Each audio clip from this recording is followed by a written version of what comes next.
The night after my father's funeral, my sister handed me a bottle of vodka and said, "Let's stop fighting, for Dad." She hadn't spoken to me in 5 years. 5 years of silence, no calls, no birthdays, no holidays, no explanation for disappearing when our father had his first stroke, and I was the one sleeping in a hospital chair beside him. And now, she stood on my porch in the Oregon rain, mascara running just enough to look fragile, holding a crystal bottle that probably cost more than my monthly electric bill. I didn't drink it. That night, my fiancé Ethan came over to help me sort through the inheritance paperwork. He poured a small glass. Just one. He said we both needed something to take the edge off. 40 minutes later, he was on my kitchen floor, his body convulsing, his pulse racing so violently I could see it jump in his neck. When I looked at Madison and said, "He drank the vodka you gave me," she didn't cry. She went silent. Then she panicked. The sound Ethan made when he hit the tile is something I still hear when the house is too quiet. A sharp crack of bone against ceramic, followed by the metallic rattle of the bar stool tipping over, his glass shattered beside him. The vodka spread across the floor in a thin, clear sheet that smelled faintly bitter, sharper than it should have. "Ethan!" I dropped to my knees, my training taking over before the fear could, roll him to his side, check airway, count breaths. His chest jerked in uneven spasms. His eyes were open but unfocused. Madison hovered near the doorway between the kitchen and living room, one hand over her mouth. "Oh my God! Oh my God, what's happening?" "You tell me," I snapped, already pulling my phone from my pocket. I hit 911 and spoke in a voice that had once called in coordinates under fire. Calm, precise, male, early 40s, sudden seizure, irregular heartbeat, possible ingestion. The operator asked what he had consumed. "Vodka," I said, staring straight at my sister. "From a bottle my sister brought." Madison's eyes flicked to the counter. It's just alcohol. Maybe he hasn't eaten." "He had dinner with me 2 hours ago." Ethan's body arched again. His hand clawed at my sleeve. His pulse under my fingers felt wrong, too fast. Not just panic fast, dangerous fast. The sirens arrived within minutes, red light washing through the front windows and across the framed photos of my father in uniform, my mother smiling before cancer took her, Madison and me as teenagers with braces and bad haircuts. Paramedics moved with practiced efficiency, lifting Ethan onto a stretcher, attaching monitors. One of them asked, "Anyone else drink from that bottle?" Madison answered too quickly. No, she didn't. Riley didn't drink any." The medic looked at me. "Ma'am?" "I didn't," I confirmed. "He poured the first glass." Madison's shoulders sagged with something that wasn't relief for Ethan. They carried him out into the rain. I followed, barefoot, not remembering when I'd kicked off my shoes. The cold pavement bit into my feet as they loaded him into the ambulance. "I'm riding with him," I said. Madison hesitated only a second. "I'll follow in my car." Inside the ambulance, the air smelled like antiseptic and adrenaline. A paramedic called out numbers. Blood pressure unstable, heart rate erratic. They asked again what he'd taken. "Just vodka," I said. "Nothing else." "Any medications? Recreational drugs?" "No." But my mind was already running ahead, scanning details like it used to scan desert roads for disturbed sand. The taste Ethan had mentioned.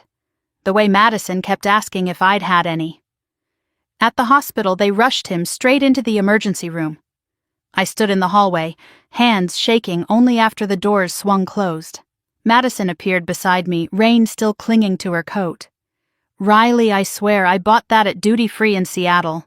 "It's expensive stuff. It wouldn't—" "Where exactly did you buy it?" I asked. She blinked. "At the airport." "Which store?" "I don't remember the name. Does that matter right now?" "It matters." She stared at me like I'd just betrayed her instead of the other way around. "Your fiancé is in there fighting for his life and you're interrogating me?" I stepped closer, lowering my voice. "You've asked 3 times whether I drank any." Her face drained of color. I was worried about you." A nurse came out and told us they were running tests. His heart rhythm was severely abnormal. They were stabilizing him. Did he have any heart conditions? She asked. No, I said. Madison spoke over me. She does. The nurse looked between us. She? My sister, Madison clarified quickly. Riley has blood pressure issues, PTSD, she's on medication. I felt something cold settle in my stomach. That's not relevant. The nurse nodded politely but scribbled something on her clipboard anyway. We were led to the waiting area. Fluorescent lights hummed overhead. A television in the corner ran a muted late-night news segment about rising housing prices. The world outside this building kept moving, indifferent. Madison sat across from me, knees bouncing. She kept checking her phone, typing rapidly, then deleting. Who are you texting? I asked. She locked the screen too fast. No one. I leaned back in the plastic chair and watched her. 5 years ago, she'd vanished. Said she needed space, needed to find herself. While I was the one driving our father to physical therapy after his first stroke. The one paying the utility bills when his pension paperwork got delayed. The one sitting through doctors explaining blocked arteries. And then today, at the funeral, she'd appeared in a black dress and trembling hands. The cemetery had been quiet except for the wind. I stood straight-backed as the flag was folded. Old habits, military composure. My father had been proud of that part of me. Madison had cried loudly, clinging to strangers like she was the one who'd been there every day. Afterward, when most people had drifted away with casseroles and polite condolences, she'd approached me near the car. I'm sorry, she'd said, eyes glossy. I shouldn't have left. I couldn't breathe here. You didn't call, I replied. I know. She held out the bottle then, wrapped in tissue paper. I brought this for you. To make peace. I'd almost laughed. Peace in a glass bottle. Now, hours later, that bottle sat in an evidence bag somewhere between my kitchen and the hospital lab. A doctor finally emerged from the double doors. Ms. Thompson? I stood instantly. Yes. Your fiancé is stable for now, but he experienced a severe cardiac arrhythmia and neurological symptoms consistent with toxin exposure. Toxin? Madison echoed faintly. We're running toxicology panels, the doctor continued. Did he ingest anything unusual? Vodka, I said again, from a sealed bottle. The doctor's gaze sharpened. Bring us the bottle if possible. It's at the house, I replied. My sister brought it. Madison's head snapped toward me. Riley! I didn't look at her. I'll call the police to secure it. The doctor nodded. Good. The sooner we identify the substance, the better. As he walked away, Madison grabbed my arm. You're not seriously suggesting I poisoned him. I'm suggesting, I said evenly, that something was in that bottle. Her eyes filled with tears. Why would I do that? I just buried our father. You tell me. The police arrived at the hospital within 30 minutes. An officer took my statement in a quiet consultation room. I described the bottle, the timing, the symptoms. Madison was questioned separately. Did anyone else handle the bottle? The officer asked me. Ethan opened it, I said, but Madison gave it to me. Was there any conflict between you and your sister recently? I hesitated. She's been gone for 5 years. That's not what I asked. I exhaled slowly. There were disagreements about family responsibilities before she left. Financial disagreements? The word hung between us. Our father had a will, I said carefully. I haven't reviewed the latest version yet, he nodded.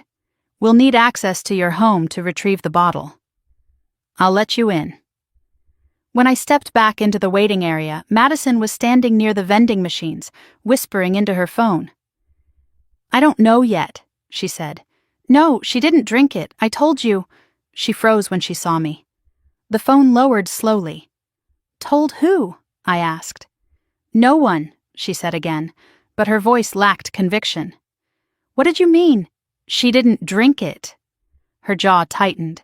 You're twisting everything. I held her gaze, searching for something familiar. A trace of the sister who used to steal my sweaters and beg me not to tell Dad when she missed curfew. All I saw was calculation. An officer approached with a plastic evidence bag. Inside, through the clear crinkle of sealed plastic, I saw the crystal bottle, the cap slightly askew. "We recovered this from your residence," he said. "We'll send it for analysis." Madison stared at it like it might explode. "Did you purchase this?" the officer asked her. "Yes," she whispered, "as a gift." "Do you have the receipt?" "I threw it away." "Where?" "I don't remember." The officer made a note. After he left, Madison sank into a chair and finally began to cry. Loud, messy sobs that drew glances from strangers. I didn't move to comfort her. An hour later, a nurse returned. "He's regained partial consciousness, just briefly." I rushed to his bedside. Ethan's skin looked pale against the white sheets. Electrodes clung to his chest. His eyes fluttered open when he heard my voice. "Riley," he murmured. "I'm here." He swallowed. "She was watching." "Who?" "Your sister." His voice was thin but steady. "When I poured it, she kept looking at you, like she was waiting." "For what?" "For you to drink first." The words settled heavily between us. His eyelids drifted closed again as the sedation pulled him under. I stepped back into the hallway and found Madison staring at the floor. "He woke up," I said. She looked up quickly. "Is he okay?" "For now," she exhaled. "Thank God." I took one step closer. "He said you were watching him, waiting for me to drink." Her eyes widened. "That's insane." "Is it?" She shook her head vigorously. "You're in shock, that's all." Maybe I was. My father buried that afternoon, my fiancé fighting for his life that night, my sister reappearing with a peace offering that tasted bitter. But shock doesn't invent patterns. As I walked back toward the ICU doors, I heard her phone buzz again. She glanced at it, then quickly typed a response. I caught a glimpse of the contact name before she tilted the screen away. Vic. The doctor came out once more, his expression serious. "We found something unusual in his bloodstream," he said. "What?" I asked. "It's not consistent with alcohol alone." Madison's breathing hitched. The doctor continued, "This wasn't just vodka." And in that moment, standing under harsh hospital lights with my sister's mascara streaked down her cheeks and my father's funeral still clinging to my clothes, I knew one thing with absolute certainty. Madison hadn't come home to make peace. She had come home with a plan. The machines in the ICU didn't beep in rhythm. They stuttered, paused, then shrilled in uneven spikes that made my shoulders tighten every time. Ethan lay pale against the hospital sheets, electrodes mapped across his chest like coordinates. A thin line of oxygen tubing ran beneath his nose. His eyelids fluttered occasionally, but he didn't wake. I stood at the foot of the bed and watched the monitor instead of his face, heart rate still unstable, blood pressure fluctuating, numbers steadier than they had been in the ambulance, but not normal. A doctor in blue scrubs stepped inside and closed the door softly behind him. "Ms. Thompson," he said, voice low, "we've confirmed a toxic compound in his bloodstream." My jaw tightened. "What kind?" "We're still running the full panel, but preliminary results indicate aconitine." The word meant nothing and everything at the same time. It sounded clinical, sharp, final. "What is that?" I asked. "A plant-based toxin, extremely potent. It affects the heart and nervous system. Even small amounts can cause severe arrhythmia." "And alcohol?" I asked. "It can accelerate absorption, but this isn't alcohol poisoning." My hands curled into fists at my sides. "So someone put it in the bottle." He held my gaze. "This wasn't an accident." When he left, I exhaled slowly. Not relief, not fear. Something colder. Confirmation. Outside the ICU room, Madison stood by the vending machines again, pretending to read the back of a snack package. She looked up immediately when she saw me. "What did they say?" she asked. "They found a toxin." Her face drained of color. "A toxin? In what?" "In Ethan's blood." She blinked rapidly. "That's impossible. It was just vodka." "It was vodka," I said, "with something else in it." She crossed her arms over her chest. "Are you saying I did that?" I'm saying you're the one who brought it. She shook her head, tears gathering again. I bought it at the airport.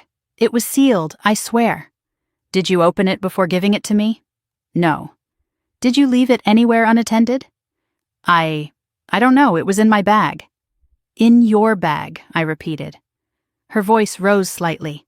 Why are you looking at me like that? Because you've asked me 4 times if I drank any. Her lips parted, then pressed thin. I was worried about you. I stepped closer. Were you? Before she could answer, Detective Larson walked down the hallway toward us, coat draped over one arm. Mid-40s, tired eyes, the kind of man who'd seen enough to stop being surprised. Ms. Thompson, he said, nodding at me, we need to talk. Madison straightened. I'd like to hear this too. He gave her a measured look. Separately. She opened her mouth to protest, then shut it. For a moment, her composure cracked and something sharp flashed through her expression. Not grief, irritation. I followed Larson into a small consultation room. He closed the door. We've secured the bottle from your residence. And? Preliminary field test suggests contamination. With what? Likely the same compound found in your fiancé's blood. We'll confirm once lab results return. My pulse stayed steady. Training. Breathe slow. Ask clear questions. Who handled the bottle besides him? He asked. My sister gave it to me. Ethan opened it. And you? I didn't touch the rim. I didn't drink. He studied me. Your sister said the same. She emphasized that you didn't drink. I let that sit between us. She also mentioned you have blood pressure issues, he added. I met his eyes. That's private medical information. She offered it. Something inside me shifted another notch. Detective, I said carefully, my father's funeral was today. My sister reappeared after 5 years. She gave me a bottle of vodka as a peace offering. My fiancé drank from it and nearly died. And now you're telling me she's volunteering my medical history? He didn't answer that directly. Is there any financial dispute between you two? The question landed heavier than I expected. Our father had an estate, I said. I haven't reviewed the latest documents. She told us there were disagreements about inheritance. She's been gone, I replied. She wasn't here when Dad needed care. He scribbled something down. Were you aware of any recent changes to the will? No, he closed his notebook. We're treating this as a potential attempted homicide. The word settled into the room like smoke. And you're not ruling anyone out, I said. That's correct. Including me. When I stepped back into the hallway, Madison was pacing now. What did he ask you? She demanded. About the will. Her pacing faltered. The will? Yes. She looked away too quickly. Why would that matter? Why would you bring it up? I didn't, she snapped, then caught herself. I don't understand why this is turning into something criminal. It already is, I said quietly. A nurse approached us. He's asking for you. I went back into the ICU room alone. Ethan's eyes were open this time, clearer. Hey, I said, stepping beside the bed. He swallowed carefully. Feels like my heart's trying to outrun me. It's stabilizing. He studied my face. They say what it was? A toxin. His brow furrowed faintly. From the vodka? Yes. Silence stretched between us. She was watching, he said again, more firmly this time. I know. When I poured it, she moved closer, like she wanted a front row seat. My jaw tightened. And when you didn't drink, he added, voice weak but steady. She looked annoyed. I leaned down slightly. Don't push yourself. His fingers brushed mine. Be careful. I always am. When I left the room, Madison was gone. I found her near the elevators, phone pressed to her ear. No, not yet, she was whispering. They're still running tests. She froze when she saw me and turned away slightly. I'll call you back, she said quickly, ending the call. Who was that? I asked. A friend. Name. She gave me a look like I'd crossed a line. You don't get to interrogate me. I get to ask questions when my fiancé is poisoned. Her chin lifted. Maybe you should look closer to home. Meaning? You handle Dad's finances. You have access to everything. The accusation hung heavy. You think I poisoned my own fiancé? I asked. I'm just saying, she replied, shrugging slightly. People do strange things under stress. The coldness in her voice didn't match the tears still streaking her cheeks. Detective Larson approached again. Ms. Thompson, he said to Madison this time, we need to ask about where you purchased that bottle. She glanced at me once before following him. I watched her walk away and felt the old instinct return, the one that scanned desert rooftops and alley shadows, the one that trusted patterns over words. She wasn't afraid of losing Ethan. She was afraid of losing something else. Hours later, toxicology confirmed the compound. Aconitine. Not accidental, not naturally present in alcohol, intentionally introduced.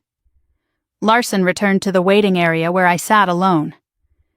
Your sister says she bought the bottle at a duty-free store in Seattle 2 days ago, he said. Receipt? She claims she discarded it. Security footage? We're requesting it. He studied me again. She also mentioned your father revised his will 2 weeks before his stroke. I felt the air thin. I wasn't informed of that, I said. You might want to verify. He paused. One more thing. She inquired about your father's life insurance policy earlier this week. Why would she do that? She said she was helping with paperwork. I stared at the blank television screen across the room. Insurance, will changes, a poisoned bottle. Detective, I said slowly, if I had taken the first drink instead of Ethan. He nodded once. Given your medical history, it could have been fatal. I closed my eyes briefly. Madison had asked 4 times if I'd had any. She wasn't worried. She was checking the outcome. When Ethan drifted back to sleep, I stepped outside the hospital into the cold Oregon night. Rain had turned to sleet. The parking lot lights reflected off wet asphalt. Madison stood near her car, arms wrapped around herself. They're treating me like a suspect, she said when I approached. Are you? Her eyes flashed. How can you even ask that? Because someone tried to kill him. She shook her head, almost laughing. You always do this. Do what? Turn everything into a battlefield. My voice stayed level. This isn't a battlefield. It's a crime scene. She stared at me for a long moment. Then quietly she said, if you had just let things go, none of this would have happened. The words slid under my skin. Let what go? I asked. But she didn't answer. She got into her car and drove away. I stood there until her taillights disappeared. When my phone buzzed in my hand, I almost dropped it. A text from an unknown number. Stop digging. Another message followed immediately. Some things should stay buried with your father. I looked back at the hospital entrance, at the ICU floor glowing faintly through the windows. This wasn't grief spiraling out of control. This was layered, deliberate, and it wasn't finished. Because as I walked back inside, my phone buzzed again. One more message. Insurance paperwork takes time. I didn't reply. I didn't need to. For the first time since the funeral, my shock hardened into something sharper. Madison hadn't just brought a bottle of vodka to make peace. She had built a plan. And I had survived the first move. I went straight from the hospital to my father's estate attorney without going home. I was still wearing the same black dress from the funeral, the hem damp from Oregon rain, my hair pulled back tighter than usual. I hadn't slept, I hadn't eaten, but I needed paper more than rest. Harold Whitaker's office sat on the 2nd floor of a brick building in downtown Eugene, the kind with frosted glass and brass lettering that hadn't changed in decades. My father trusted him. That mattered. His receptionist blinked when she saw me. Ms. Thompson. I'm so sorry for your loss. I need to see Mr. Whitaker. It's urgent. Something in my voice must have convinced her. She disappeared through a side door and returned moments later. He can see you now. Harold stood when I entered his office. Late 60s, silver hair, suspenders, reading glasses perched low on his nose. "Riley," he said gently, "I heard about Ethan. I'm glad he's stable." "Barely," I replied. "I need to see the latest version of my father's will." He paused just a fraction too long. "Of course," he said, moving toward his desk. "We finalized an updated draft recently." "Recently when?" 2 weeks before his stroke. My chest tightened. He never mentioned that. Harold lowered himself into his chair and opened a file folder. He requested revisions via email. "Email?" "Yes, from your address." The room felt suddenly smaller. "I didn't send any email," I said. He slid a printed document across the desk toward me. My name was typed neatly at the top. The will. My father's name beneath it. Legal language. Signature lines. I scanned quickly, then stopped. "This isn't right," I said. Harold adjusted his glasses. "What do you mean?" "It leaves everything to Madison. The house, his pension fund, the investment accounts, the life insurance beneficiary rights totaling $750,000, all transferred solely to Madison Thompson. No equal split. No mention of me." "That's impossible," I said flatly. 2 years ago it was divided evenly." He nodded slowly. "Yes, that was the original structure." "Then who authorized this?" "The email came from your account. It referenced a prior discussion." "I never discussed cutting myself out of my father's estate." Harold looked genuinely unsettled now. He turned his monitor toward me. An email thread appeared on the screen. From riley.thompson.official@mailsecure.com. Subject, urgent revision. I stared at it. "That's not my email address," I said. "You're certain?" "I don't use MailSecure. I use my personal domain." He clicked into the header details. Lines of routing data filled the screen.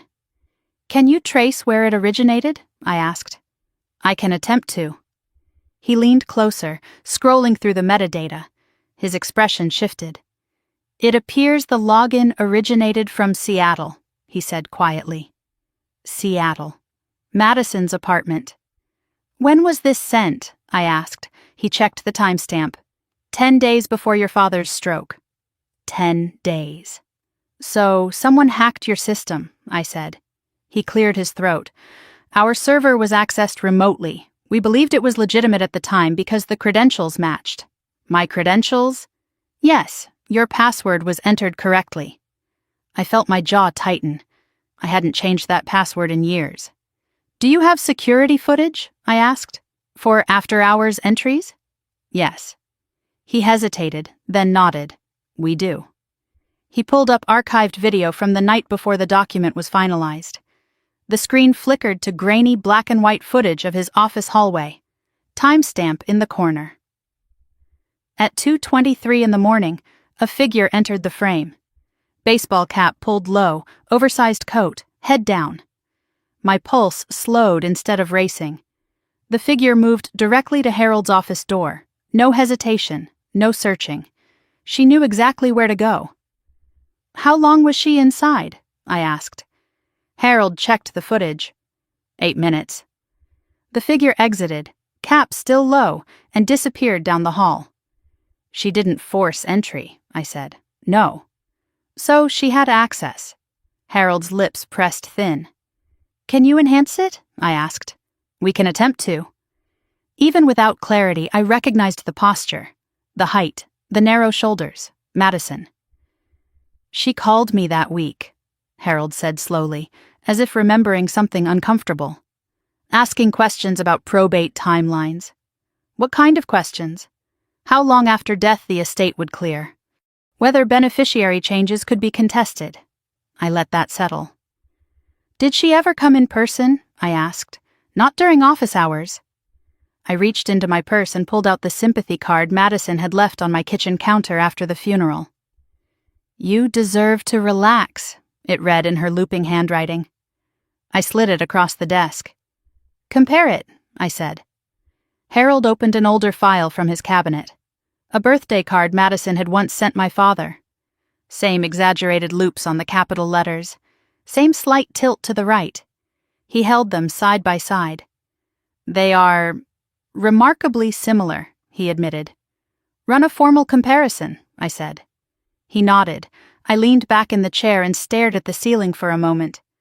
She didn't just bring vodka, I murmured. Excuse me? She brought paperwork. Harold opened my father's financial activity logs on his computer. There were 2 withdrawals, he said, small enough not to trigger alerts. How much?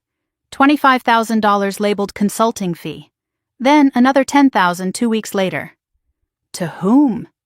He clicked into the masked account details. The last 4 digits made my stomach drop. Those numbers were identical to the old joint account Madison once shared with her ex-husband. She tested access, I said. Harold removed his glasses and rubbed his eyes. Riley, if this is fraud, it is, he nodded slowly. There's something else, he added quietly. What?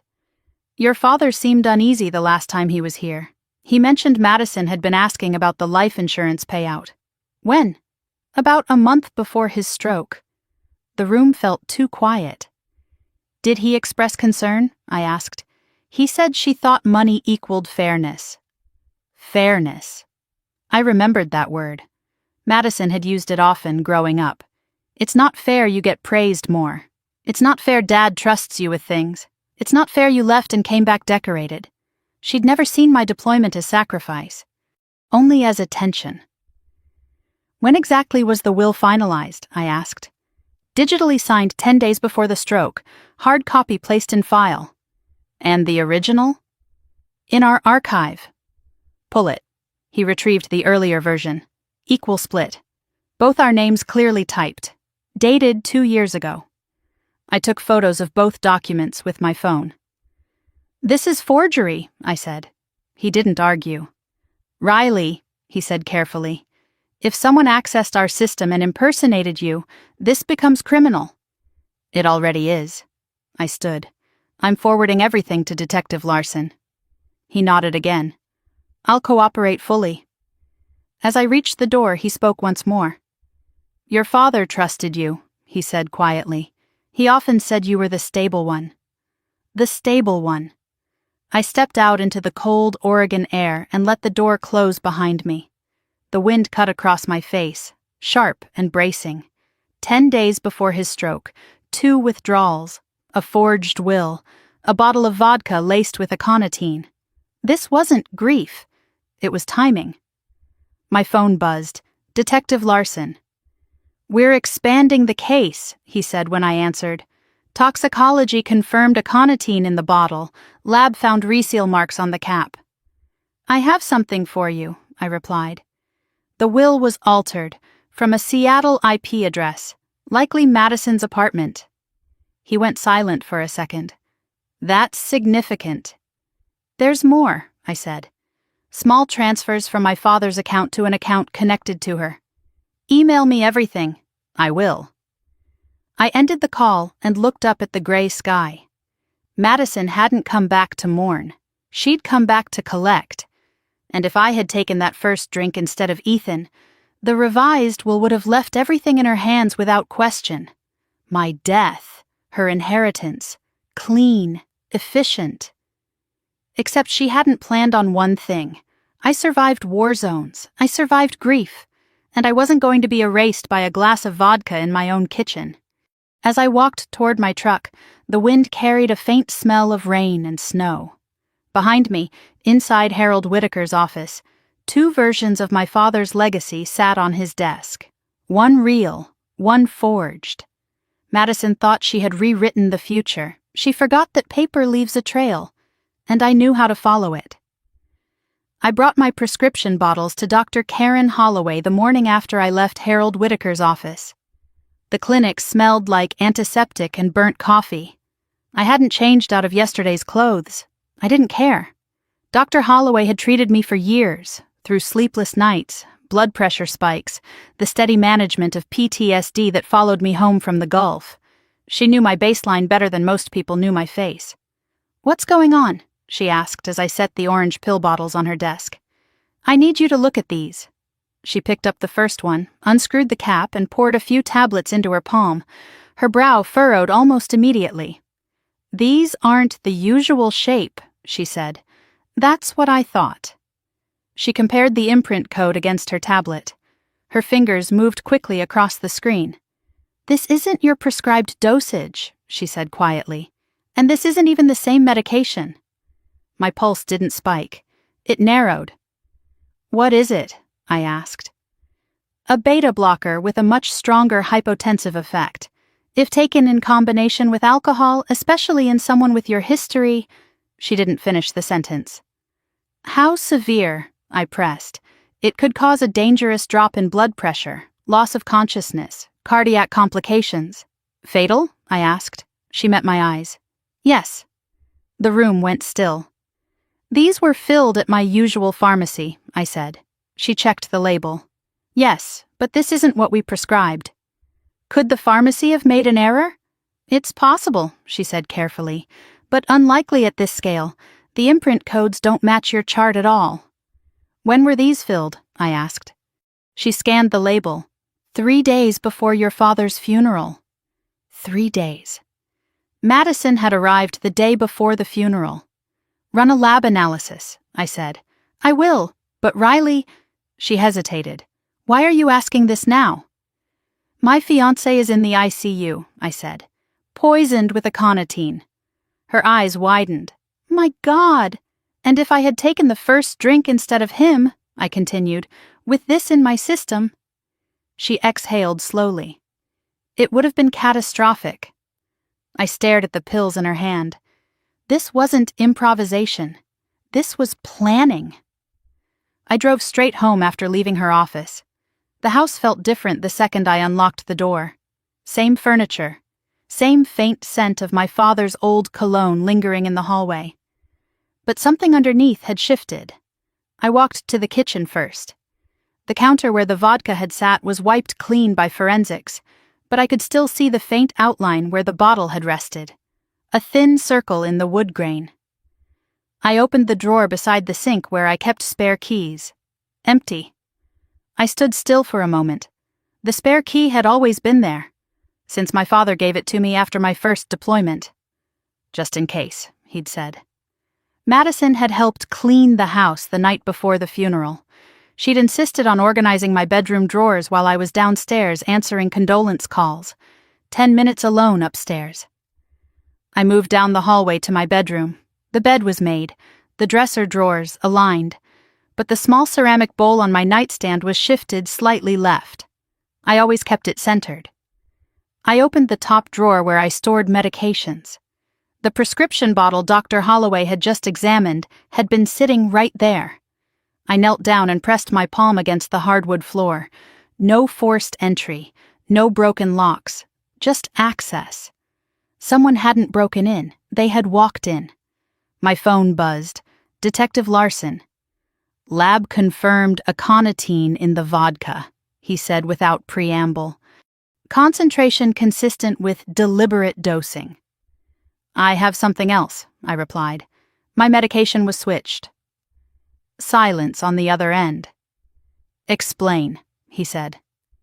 I told him everything Dr. Holloway had said. That escalates this significantly, he said. We'll need to secure the pharmacy footage. And the house, I added. My spare key is missing. I'll send a team. When I ended the call, I stood in my father's study.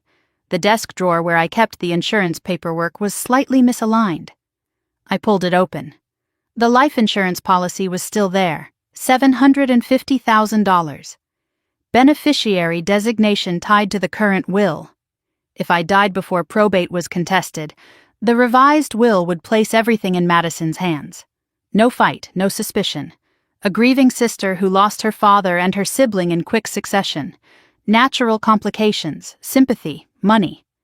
I ran my fingers along the edge of the policy page. There it was, a clause. In the event of death due to medical complication, payout expedited pending standard verification. Medical complication. With the wrong medication in my system and alcohol amplifying it, my collapse would have looked tragically plausible. My phone buzzed again. Unknown number. You should rest, Riley. I stared at the screen. Another message followed. Stress isn't good for your blood pressure. My jaw tightened. I typed nothing. Instead, I walked back into the kitchen and opened the cabinet under the sink. There, near the cleaning supplies, a faint bitter scent lingered. Not vodka, something sharper. I grabbed a plastic bag and carefully placed the dishcloth from the trash inside it. If she'd wiped the bottle before handing it to me, there might still be trace residue. A knock at the door interrupted my thoughts. Forensics. 2 technicians in gloves and boot covers. They dusted surfaces, checked the locks, downloaded security logs. The alarm was disabled with the correct code, one of them said. Only 3 people know it, I replied. Me, Ethan, and Madison. He nodded and photographed the keypad. Timestamp shows it was entered at 2:14 in the morning 2 nights ago, he added. 2:14. The night before Ethan collapsed. She hadn't just come to the funeral, she'd come prepared. After they left, the house felt too quiet. I sat at the kitchen table where Ethan had fallen. My father had once sat at this same table and told me, "You can't assume loyalty." I'd thought he meant soldiers. He'd meant blood. A memory surfaced uninvited. 6 months before his death, we'd been drinking coffee in this kitchen. "Madison's restless," he'd said. "She always is," I replied. "She keeps asking about the life insurance," he'd added. "She probably just wants clarity." He'd looked at me for a long moment. Clarity can turn into entitlement if you're not careful. I hadn't understood the weight in his voice. Now I did. My phone buzzed again. Detective Larson. "Pharmacy footage shows your sister in the store the day your prescription was filled," he said. "Did she pick it up?" "No, but she was near the drop-off counter for several minutes." "Alone?" "Yes." "She could have switched bottles in the parking lot," I said. "That's one possibility." "Run prints on the pill bottle," I added. "We will." When I hung up, the sun had started to dip behind the trees. Shadows stretched long across the floor. Madison texted then, "How is Ethan?" I stared at the screen. "Alive." Her reply came quickly. "Thank God," I typed back. "The doctors say if I had taken that first drink with my medication, I might not have survived." 3 dots appeared. Then disappeared. No response. Minutes later, another text from her. "You're being dramatic." I set the phone down carefully. Dramatic, not shocked, not apologetic, dramatic. I stood and walked to the front door. Snow had begun to fall lightly, each flake quiet, precise, calculated, like the plan she'd constructed. Poison the vodka, swap the medication, forge the will, 3 layers, 3 safeguards. If one failed, another would hold. She hadn't accounted for one variable. Ethan loved me enough to pour first. As darkness settled, I replaced the front door lock myself. Metal scraped against metal, solid, secure. Inside, I turned off every light except the one in my father's study. I opened his safe and checked the contents. Insurance documents, original will copy, handwritten notes, everything still there. But the edges of the papers were slightly shifted. Someone had searched. Not for money, for evidence. I closed the safe and changed its combination. My phone buzzed one last time that night, from the same unknown number. "You can still walk away." I stared at the message. Walk away from what? From attempted murder? From inheritance fraud? From a sister who had calculated my blood pressure into her timeline? I deleted the message. Then I turned off the phone entirely. For the first time since the funeral, I let myself say it out loud in the empty house. "She meant to kill me." The words didn't echo. They settled. My sister hadn't brought vodka to make peace. She had brought a trigger, and she had pulled it with precision. But she'd miscalculated one thing. I don't miss details, not on the battlefield, not in my own home, and I was done being her blind spot. The doorbell rang at 9:47 in the evening. I wasn't expecting anyone. Snow had started again, soft and steady, coating the porch in a thin white layer. I had just finished checking the new lock for the third time when the chime cut through the quiet. I didn't turn on the porch light. Instead, I stepped to the side of the front window and lifted the curtain just enough to see. A man stood under the dim street lamp glow, hands in the pockets of a dark wool coat. Late 50s, maybe early 60s, clean-shaven, not nervous. He looked like someone who expected to be let in. I kept the door closed and spoke through it. "Can I help you?" "Riley Thompson?" he asked calmly. "Yes." "My name is Victor Russo. We need to talk." The name hit something in my memory. Vic. Madison's phone. "I'm not interested," I said. "You will be," he replied. "This concerns your sister. And the insurance policy." My grip tightened on the edge of the door. I opened it halfway but kept the chain latched. "What do you want?" I asked. He didn't try to look past me, didn't scan the interior of the house, just met my eyes. "There's been a complication," he said. "Your fiancé survived." "That's not a complication," I said evenly. "That's a blessing." "For you," he replied. The cold air between us sharpened. "Say what you came to say," I told him. He glanced once at the street, then back at me. "Your sister owes approximately $400,000, he said. The number settled heavily. "Owes who?" I asked. "A private network. High-stakes sports betting. Offshore processing, but domestic collection." "Organized crime," I said. He gave a faint smile. "That's a dramatic word." "Try me." He didn't flinch. "She's been overextended for 18 months. The debt escalated. Interest compounds quickly in our line of business." "And this has what to do with me?" I asked. "You," he said, "were the collateral." The words didn't raise my heart rate. They slowed it. "She assured us," he continued, "that the inheritance would cover everything." "My father's estate?" "Yes." He was still alive when she promised that. Victor tilted his head slightly. His health was fragile. I let silence stretch between us. "She proposed a timeline," he went on. "Funeral, probate, transfer of assets, insurance payout." "She forged the will," I said. "Yes." He said it like he was confirming a delivery time. "And the vodka?" I asked. "That was her idea," he replied. "A layered plan." Layered, poison, medication swap, forged will. "She was very thorough," he said. I stared at him through the gap in the door. "Why are you here?" I asked. "Because she assured us the matter would be resolved by now." "Resolved? That's what she told you?" I asked. "She said you wouldn't be an obstacle much longer." The cold didn't register anymore. "She intended for me to drink it," I said. "Yes." The word landed without hesitation. "And Ethan?" I asked. "Unintended variable." My jaw tightened. "You're admitting conspiracy to murder," I said. He shrugged lightly. "I'm explaining financial expectations." "And you think showing up at my house is wise?" "I think transparency is preferable to misunderstanding," he said. "The insurance payout was pledged as security.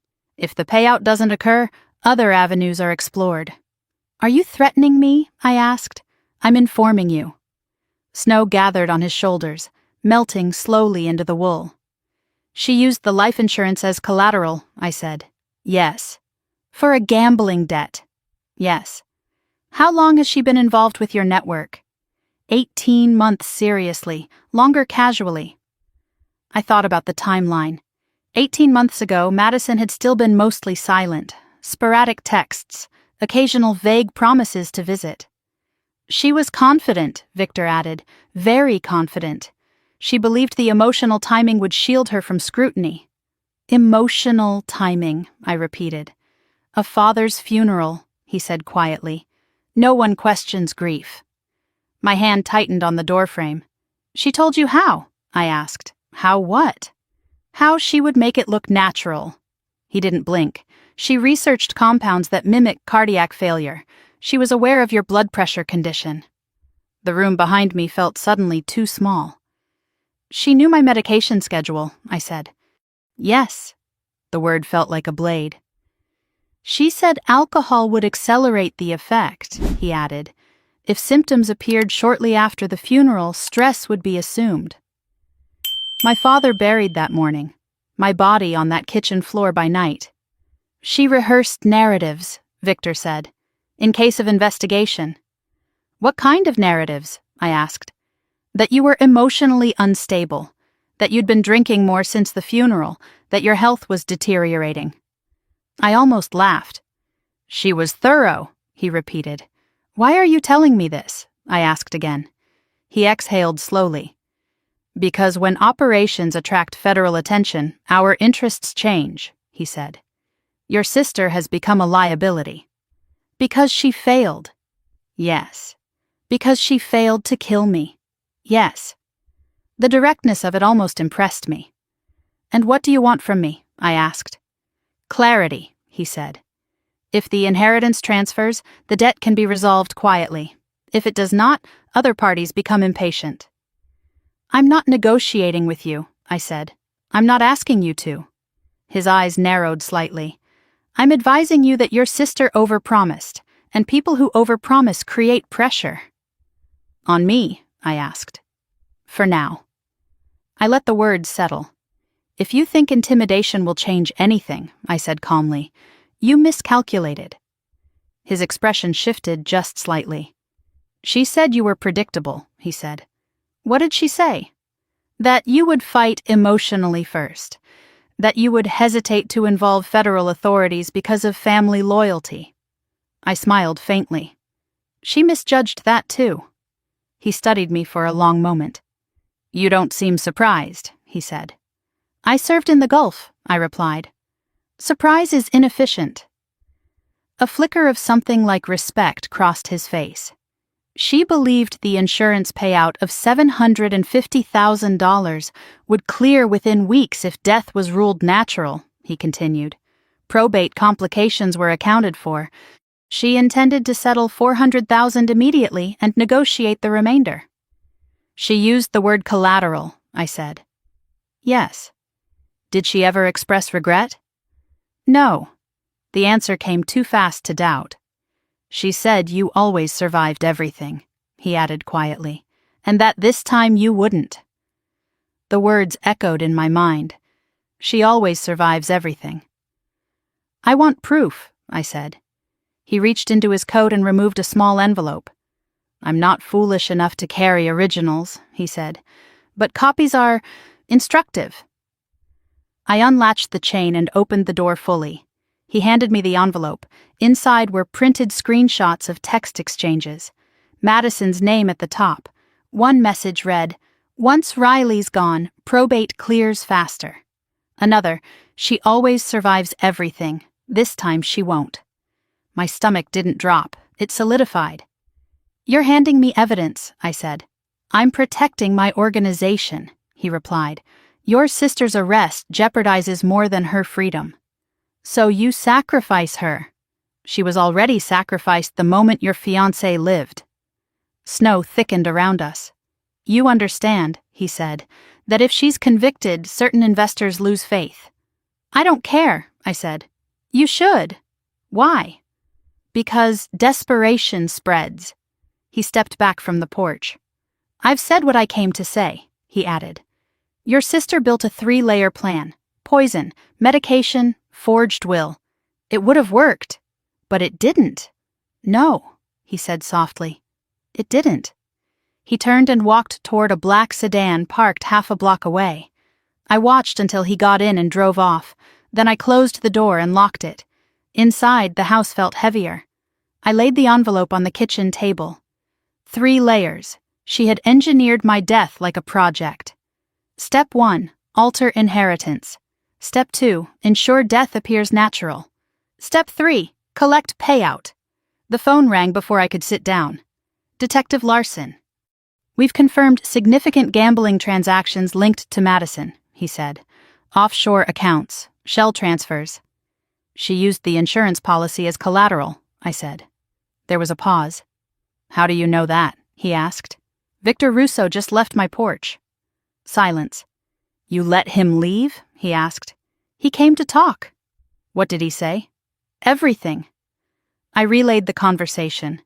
When I finished, Larson exhaled sharply. That escalates this into organized crime territory, he said. We'll involve federal agencies immediately. You should, I replied, because this isn't just family drama, it's financial conspiracy. Are you safe? He asked. Yes. But the word felt thinner than usual. After I hung up, I sat alone at the kitchen table. I looked at the screenshots again. She always survives everything. This time she won't. I thought about childhood winters when Madison used to accuse me of getting more praise. It's not fair. I thought about deployments, medals she called attention. It's not fair. I thought about my father trusting me with paperwork. It's not fair. Fairness had turned into entitlement. Entitlement had turned into calculation. Calculation had almost turned into my obituary. I folded the papers carefully and placed them inside a folder labeled evidence. War taught me something simple. You don't panic. You gather, you document, you dismantle. Madison didn't just gamble money. She gambled my life. And she expected to win. She forgot one thing. I don't fold under pressure. Not in the desert, not in my own home. And certainly not because my sister decided I was collateral. I waited in the elementary school parking lot with the engine off and the heater running low. The late afternoon sky over Eugene was the color of wet concrete. Snow from the night before had melted into slush along the curb. Parents stood in small clusters near the entrance, checking their phones, waving at children spilling out of double doors. I hadn't told anyone I was coming, not Madison, not Lily's father, just Detective Larson, who had nodded once and said, "Be careful what you ask." I wasn't here to interrogate an 11-year-old. I was here to listen. The doors burst open and children ran into the cold air, backpacks bouncing. I scanned faces automatically, the way I used to scan rooftops for movement. Then I saw her, Lily, dark hair pulled into a messy ponytail, pink jacket too thin for the weather. She spotted my truck and hesitated. For a second I thought she might turn away. Instead, she ran toward me. "Aunt Riley," she called, breath puffing white in the air. I stepped out of the truck before she reached me. "Hey," I said, forcing warmth into my voice. She hugged me tightly around the waist. "Is Uncle Ethan going to die?" she asked immediately. The directness knocked the air from my lungs. "No," I said gently. "He's stable. The doctors are taking care of him." She pulled back, searching my face. "Mom said it was just alcohol." "It wasn't," I said carefully. Her brow furrowed. "Is he really going to be okay?" "Yes." That part, at least, was true. "Can we get hot chocolate?" she asked quietly. "Mom's been busy." I nodded and opened the passenger door. We drove to a small cafe 3 blocks away, the kind with chipped wooden tables and chalkboard menus. I chose a booth near the back where conversations blurred into background noise. She wrapped her hands around the paper cup like it was an anchor. For a few minutes we talked about safe things. School, her science project, a girl in her class who cheated during a spelling test. Then she went quiet. "Mom's really mad," she said softly. "At you?" I asked. "No." She stared into her cup. "At everyone." I let silence stretch. Silence invites truth. "She keeps talking on the phone at night," Lily continued. "In the kitchen. She thinks I'm asleep." "What does she say?" I asked. Lily shrugged at first. "Stuff about insurance," she said. My pulse slowed, sharpened. "What kind of stuff?" I asked gently. "She said insurance clears fast," Lily replied. "And that once you're gone, things will be easier." The cafe noise faded into a dull hum. "What exactly did she say?" I asked, keeping my tone even. Lily chewed her lip. She said, "Once Riley's gone, probate clears faster." The words echoed the screenshot Victor had handed me. "Did she say that more than once?" I asked. "Yeah," Lily nodded. "She said it to a man named Vic." My hand tightened around my cup. "How do you know his name?" I asked. "She said it a lot," Lily replied. "Like, Yes, Vic, it's almost done. Almost done. When did she say that? I asked. Before Grandpa's funeral, and after. Lily looked up at me suddenly. Are you mad at Mom because of Grandpa's money? She asked. The question cut deep. I'm upset because someone tried to hurt Ethan, I said carefully. She nodded slowly. Mom said we'd be rich before Christmas, she added. The cafe felt colder. She said we'd move somewhere bigger, Lily continued. She showed me houses online. Did she ever talk about how that would happen? I asked. She said insurance, Lily said again, and that you wouldn't need anything anymore. I kept my breathing steady. Did she tell you not to talk about the bottle? I asked. Lily's fingers tightened around her cup. She said if anyone asked, I should say I didn't see anything, she whispered. My jaw clenched. Did you see anything? I asked. She hesitated. I saw her with the bottle in the kitchen before she gave it to you, Lily said. She was holding it and looking at it. Did she open it? I asked. I don't know, Lily replied, but she had it out of the bag. I leaned back slightly. Did she ever talk about my medicine? I asked. Lily's eyes widened faintly. She said you take stuff for your heart, she said, and that alcohol would make it worse. My throat went dry. When did she say that? I asked. On the phone, Lily said, to Vic. The pieces were aligning with brutal precision. She said stress would make it look natural, Lily added quietly. I swallowed. Did she ever say anything about Ethan? I asked. She said he wasn't supposed to drink it, Lily replied. The cafe noise came rushing back all at once. Did she say that exactly? I asked. Yes. Lily looked confused now. I thought she meant you were supposed to have it first, she said. I forced my expression not to change. Did she ever tell you to practice saying something? I asked. Lily nodded slowly. She said if police asked, I should say we haven't seen you much, she whispered. Even though we did. My phone vibrated on the table. Madison. I let it ring once, then answered and placed it on speaker without announcing it. Lily? Madison's voice came through tight. Where are you?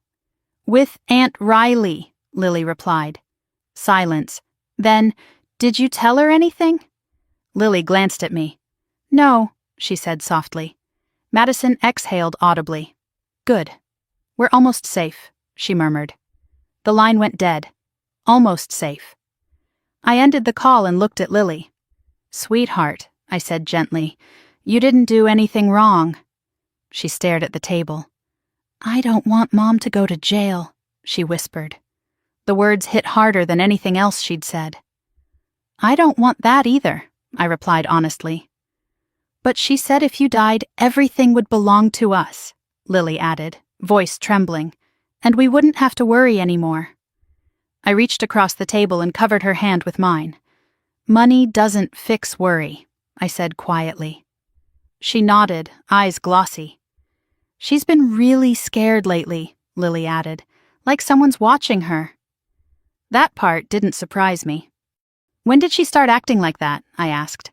After the hospital, Lily said. She kept checking the windows. I thought about Victor's visit, about federal involvement, about pressure from both sides. Lily, I said carefully, if someone asks you what you told me today, you tell the truth, okay? She nodded. Even if Mom gets mad? Especially then. She looked down at her cup. She said you always win, Lily murmured. The phrase echoed again. You always win. I paid the bill and walked her back to my truck. The drive to Madison's apartment was quiet. When we pulled up, Madison was already outside, arms folded tightly. Her eyes flicked from Lily to me. You shouldn't be taking her without asking, she said. She wanted hot chocolate, I replied evenly. Madison crouched slightly in front of Lily. Did you tell her anything? She asked softly. Lily looked between us. I told the truth, she said. Madison's jaw tightened. I met her gaze over Lily's head. You told her we're almost safe, I said quietly. Her eyes flashed. You're twisting everything, she snapped.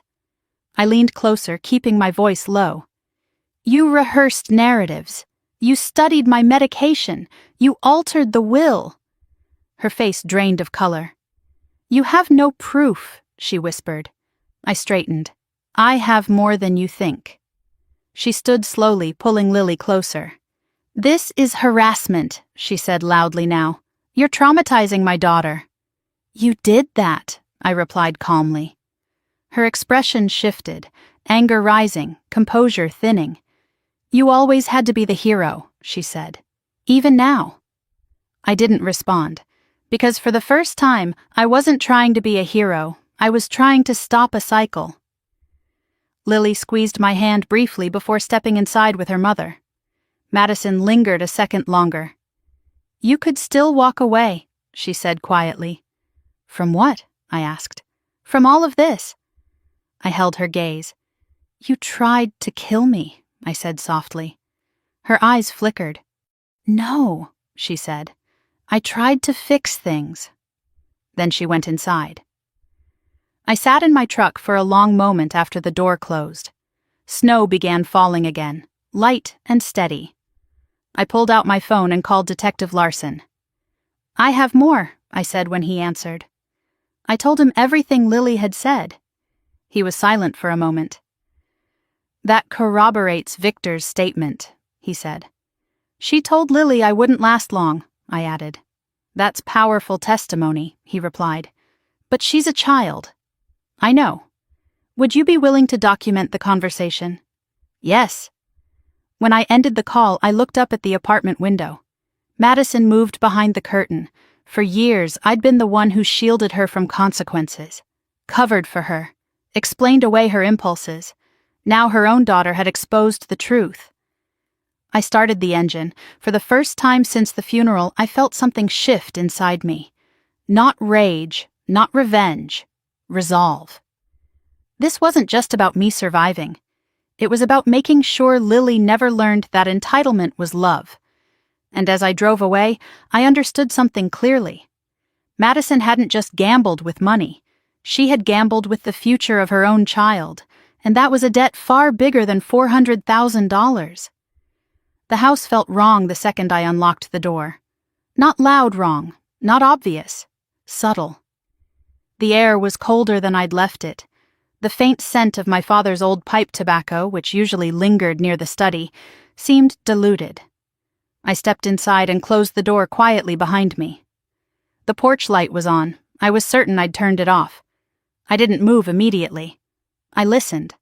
The refrigerator hummed. The heater clicked softly. No footsteps, no shifting floorboards. Still, something felt disturbed. I moved the way I used to in unfamiliar buildings overseas. Slow, deliberate. Clear the space before claiming it. The living room looked untouched, couch aligned, blankets folded. But the throw pillow in the corner chair was angled slightly to the left instead of centered. It was a small thing. Small things matter. I moved down the hallway. My bedroom door was slightly ajar. I never leave it open. My pulse didn't spike. It narrowed. I pushed the door wider with my fingertips. The room was intact, bed made, closet closed. No drawers dumped on the floor. But the closet door track had a faint scrape along the bottom edge, like it had been slid open too quickly. I stepped inside and opened the dresser. The top drawer was aligned, but the edges of folded shirts were disturbed.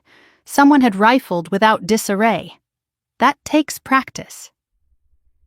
I crossed to the nightstand. The ceramic bowl was back in the center now. Too perfect. I crouched and looked beneath the bed. Nothing. I stood and moved toward the study. The chair behind my father's desk was pulled out slightly, barely an inch. He used to align it exactly flush with the desk. I had kept it that way. Not tonight. I approached the security monitor near the hallway. The system showed normal activity. Front door locked, back door secure. I opened the alarm log. 2:14 in the morning. System disarmed. Correct code entered. No forced override. The same timestamp Larson had mentioned earlier. 2:14, the night before Ethan collapsed. My spare key had gone missing. Now the code had been used. I scrolled further. System armed again at 2:27. 13 minutes inside. Enough time. Enough precision. I walked to the back door and examined the frame. No splintering, no scratches. Whoever entered knew how to leave cleanly. My phone buzzed. Unknown number again. Stop digging. I didn't respond. Another message followed. You don't know who you're dealing with. I stared at the screen for a long moment before setting the phone down on the desk. The study window faced the street. I stepped closer and peered through the glass. A dark SUV sat parked across from the house, engine off. I couldn't see inside. It hadn't been there earlier. I memorized the plate number without thinking. Years of practice. I moved back from the window and turned off the study light. Let them wonder if I'd seen. My phone vibrated again. A call this time. The hospital. I answered immediately. This is Riley. Ms. Thompson, the nurse said. A man attempted to access Mr. Miller's room about 20 minutes ago. My body went still. What man? He claimed to be a cousin. His name didn't match the approved list. Description? Mid-40s, dark coat. He left when security asked for identification. Did he see Ethan? No. I exhaled slowly. Did he say anything? I asked. He asked whether Mr. Miller was conscious yet. The SUV outside my house. A man at the hospital. Pressure. Thank you, I said and ended the call. I dialed Larson immediately. Someone tried to access Ethan's room, I said. I'm aware, he replied. Security notified us. And there's a vehicle outside my house. Stay inside, he said. I'm dispatching a unit. I didn't argue. Instead, I walked back into the kitchen. The counter where the vodka had sat was empty now, stripped by forensics. But under the cabinet, I caught a faint chemical smell again. Bitter. Metallic. I crouched and ran my fingers along the underside of the counter. Dust had been disturbed recently. Someone had braced themselves there. I stood and moved to the trash bin. Empty. Too empty. I always leave at least one bag liner tucked at the bottom. Gone. I walked back toward the hallway when headlights flashed briefly through the front window. Police. The SUV's engine roared to life and pulled away before the patrol car reached the curb. I watched through the sliver of curtain. The SUV turned the corner smoothly. Not rushed. Controlled. A knock came at the door. I opened it to two uniformed officers. Ma'am, are you alone? One asked. Yes. They stepped inside and swept the perimeter quickly. Vehicle took off when we turned onto the block, the other said. Plate comes back to a rental agency in Tacoma. Under what name? I asked. False identification. The ID number belongs to a deceased individual. Organized. They documented everything. Alarm logs, security footage. The muddy footprint near the back door I hadn't noticed before. Size smaller than mine. Could be Madison. Could be someone she sent. After they left, the house felt even more hollow. I turned off every light except the lamp in the study. I opened the safe again. The documents were still there. But the edges of the insurance policy had shifted slightly since the last time I checked. Someone had handled them. I removed everything and laid it on the desk. The original will, my father's notebook. The envelope labeled, "Open if trust is broken." They hadn't taken anything. They had searched. For evidence. My phone buzzed again, this time a voice message, distorted. You're costing people money. Click. I deleted it without replaying. War taught me something simple. Fear is a tool. I walked through the house one more time. Bedroom, closet, bathroom, kitchen. Every room held the faint imprint of intrusion, not chaos, measurement. Whoever had entered wasn't stealing valuables. They were calculating how much I knew. I paused in the hallway, staring at the family photos. One of Madison and me as children stood crooked. I straightened it carefully. Snow tapped softly against the windows. I moved to the front door and replaced the secondary lock with a reinforced deadbolt I'd picked up earlier that afternoon. Metal slid into place with a solid click. Secure. I walked back into the study and shut the curtains fully. Then I sat in my father's chair and let the silence settle. A memory surfaced. Night patrol in the desert. We had cleared a building after intelligence suggested insurgents were inside. Nothing, empty rooms. But something felt wrong. We found the hidden compartment 2 hours later.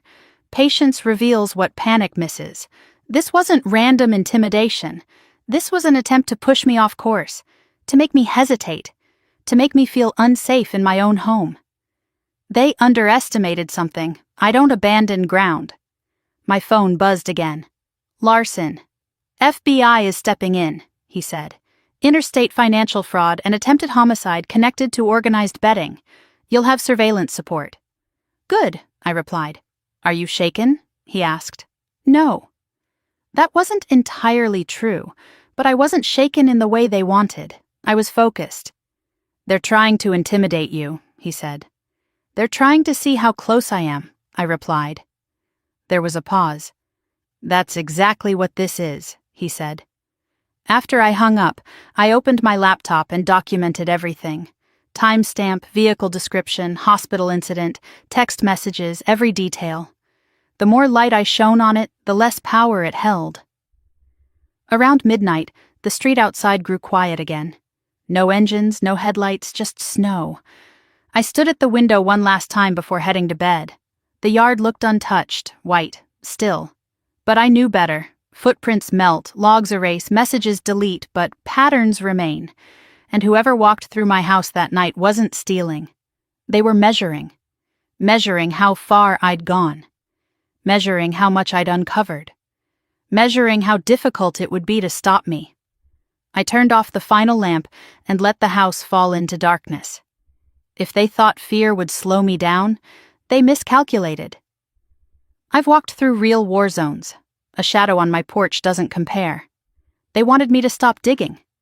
Instead, they confirmed I was exactly where I needed to be. The federal building in downtown Portland didn't look dramatic from the outside. Gray concrete. Narrow windows. A flag snapping in the winter wind. But inside, everything felt heavier. 2 agents met me in a small conference room with no windows and a single camera mounted in the corner. Special Agent Daniel Hayes, Special Agent Monica Ruiz, both calm, both watching everything. Ms. Thompson, Hayes began, sliding a legal pad across the table. We appreciate your cooperation. I want this finished, I replied. Ruiz opened a folder thick with printed documents. We've confirmed communication between your sister and Victor Russo dating back 18 months. Gambling debt? I asked. Yes. How much? Approximately $400,000 principal. Interest fluctuated.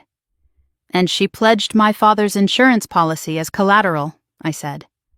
Hayes nodded once. That appears accurate. I placed the screenshots Victor had given me on the table.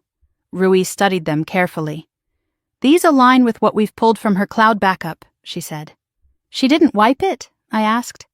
She tried, Hayes replied, but partial data remained. I leaned back slightly. What about the IP address from the forged will? I asked. We traced it to her Seattle apartment, Ruiz said. 2 separate logins into the attorney's server. And the security footage? I asked. Hayes tapped the folder. We enhanced it. It's her. No hesitation in his voice. Has she been questioned? I asked. Not yet, Ruiz said. We're building enough to prevent a simple denial strategy. I nodded. What about the pharmacy? I asked. Surveillance shows her near the counter when your prescription was processed, Hayes said, and we recovered partial fingerprints from the swapped bottle. Her prints? I asked. Mixed, Ruiz said, but hers are present. The air felt sharp and clinical. And Victor? I asked. He's cooperating, Hayes said. I almost laughed. Self-preservation, Ruiz added calmly.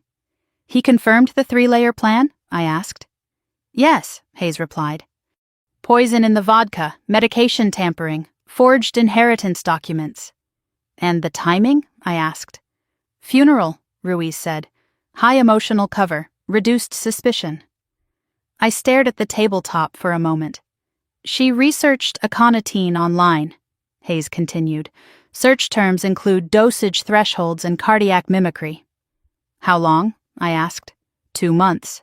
2 months, while texting condolences, while pretending to reconnect. She called the insurance company twice under the pretense of helping with paperwork, Ruiz added. I closed my eyes briefly. How soon are you moving? I asked. Hayes exchanged a look with Ruiz. Soon, he said, but we need one more piece. What? I asked. Recorded intent, Ruiz said. I opened my eyes. She's not stupid, I said. No, Hayes replied, but pressure changes behavior. They leaned forward slightly. We need you to meet with her, Ruiz said. The words didn't surprise me. You want me to wear a wire, I said. Hayes didn't blink. Yes. I exhaled slowly. And provoke her into admitting it. Encourage clarity, Ruiz corrected. I thought about Lily, about the hospital, about the SUV outside my house. What's the risk? I asked. She's under surveillance, Hayes said, but we can't guarantee she won't react unpredictably. She already has, I replied. Ruiz slid a small device across the table. Non-visible, audio only. I picked it up. It was lighter than I expected. Where? I asked. She suggested meeting tomorrow evening at your father's house, Hayes said. She called you? I asked. She contacted you through text, Ruiz corrected gently. We intercepted. I checked my phone. A message from Madison sat unopened. We need to talk, alone. I looked back up. She thinks she can control the narrative, Hayes said. She always has, I replied. Ruiz studied me carefully. Are you emotionally prepared? She asked. I buried my father, I said. I watched my fiancé seize on my kitchen floor. I'm past unprepared. Silence hung for a moment. Hayes nodded once. We'll position agents nearby, he said. But the goal is voluntary admission. I slid the device into my coat pocket. What if she doesn't confess? I asked. Ruiz met my gaze. She will. I left the building with a new weight in my pocket and a colder clarity in my chest. Snow drifted sideways across the parking lot. The city felt distant, muted. When I got back to the hospital, Ethan was sitting up slightly in bed. Where'd you go? He asked softly. Federal meeting, I replied. He raised an eyebrow weakly. That escalated. It needed to. I sat beside him. They know, I said. He watched my face. Know what? He asked. Everything. His hand found mine. She meant for you to drink it, he said quietly. Yes. And she meant for it to look natural. Yes. He closed his eyes briefly. You're going to meet her, aren't you? Yes. His grip tightened slightly. Be careful. I always am. Back home, I prepared the house like I used to prepare briefing rooms. No clutter, no loose distractions. I placed my father's original will on the desk deliberately. The forged copy beside it. Insurance documents aligned. Let her see what I knew. My phone buzzed.